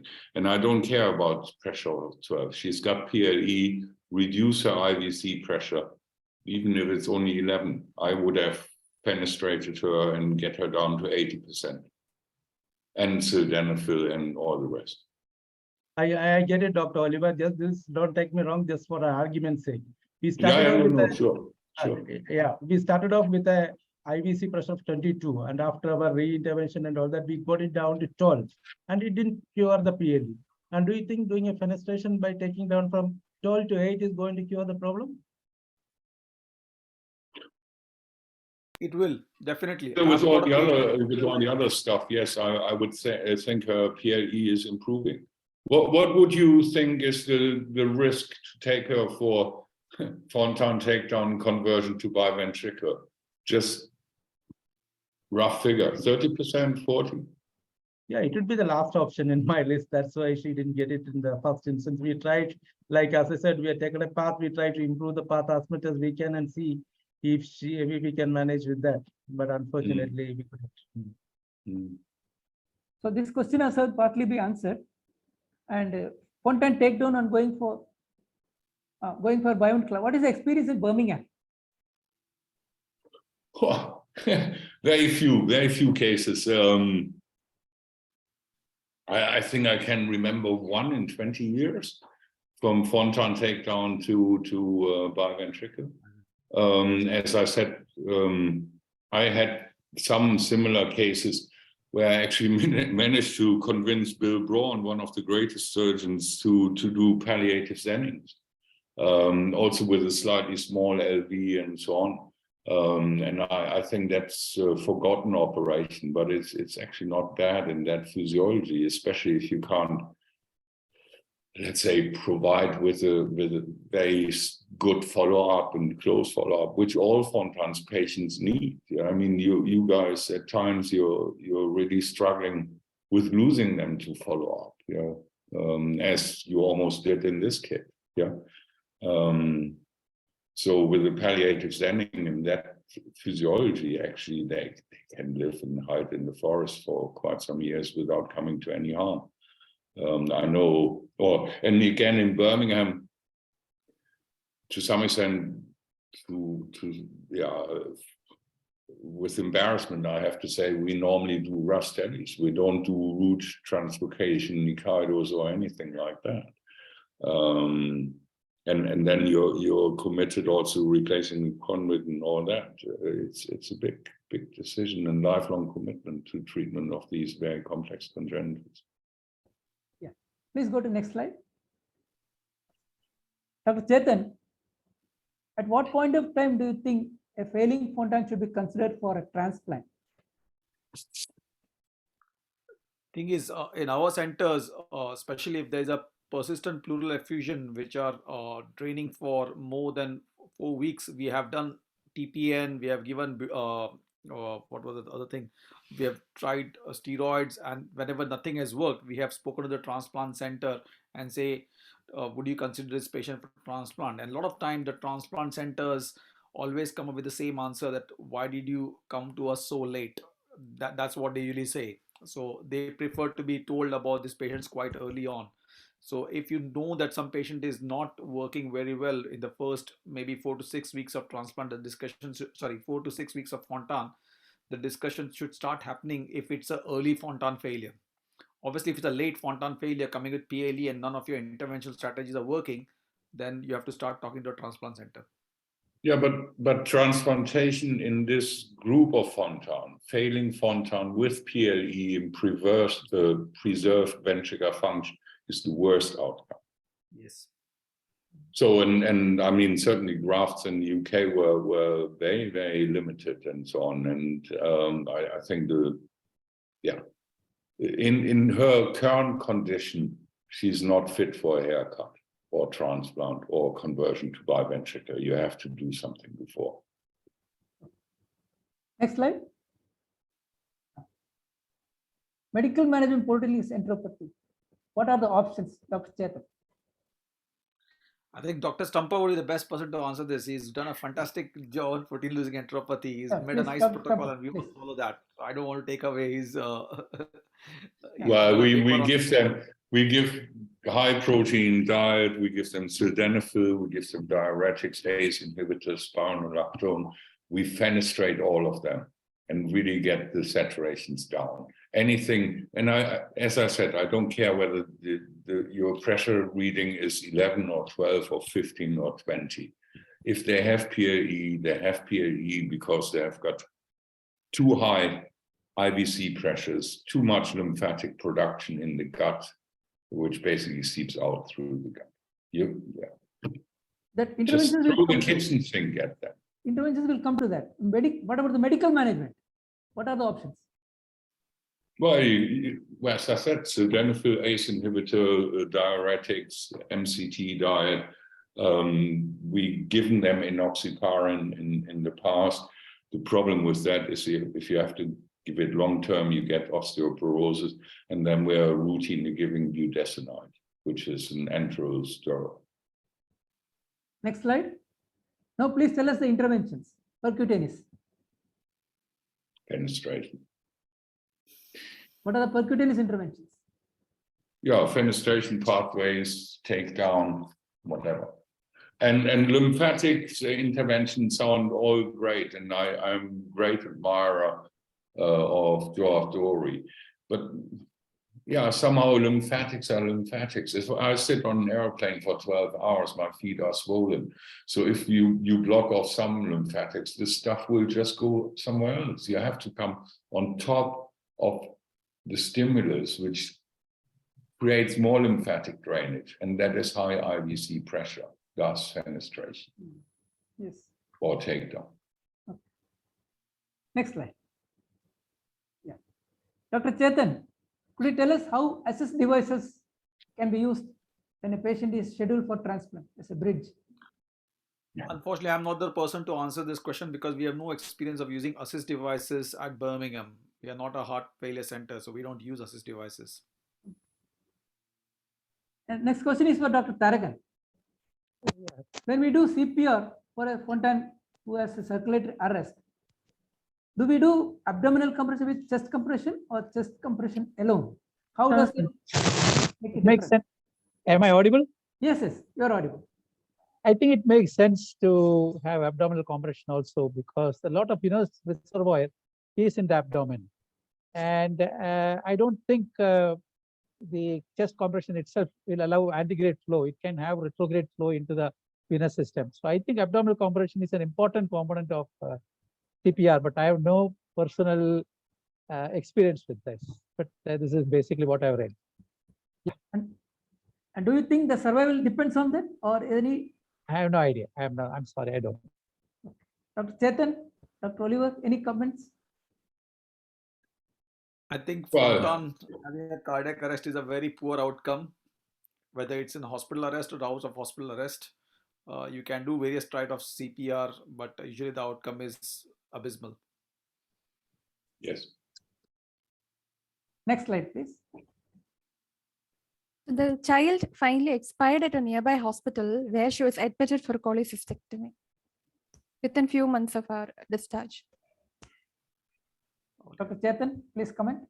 Anything to add? Is she going for cholecystectomy? No, She had was symptom. referred. She had symptomatic recurrent cholecystitis, sir. So she was referred for that.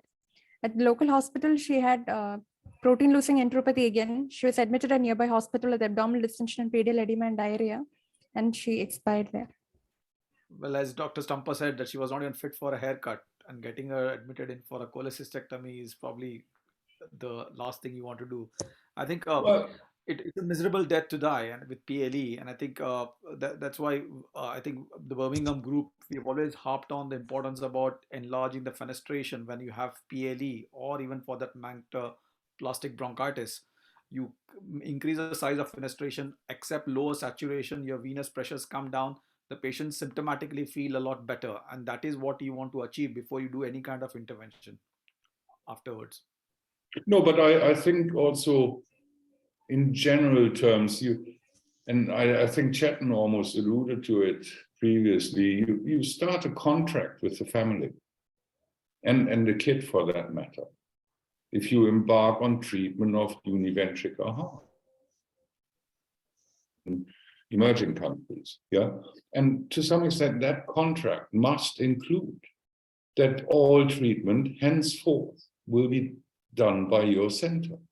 In Birmingham, we wouldn't even allow another hospital to take their teeth out under general anesthesia if they have a under general anesthesia if they have a Fontan circulation, because the anesthetist in a DGH doesn't know anything about Fontan physiology and anesthetics for cholecystectomy.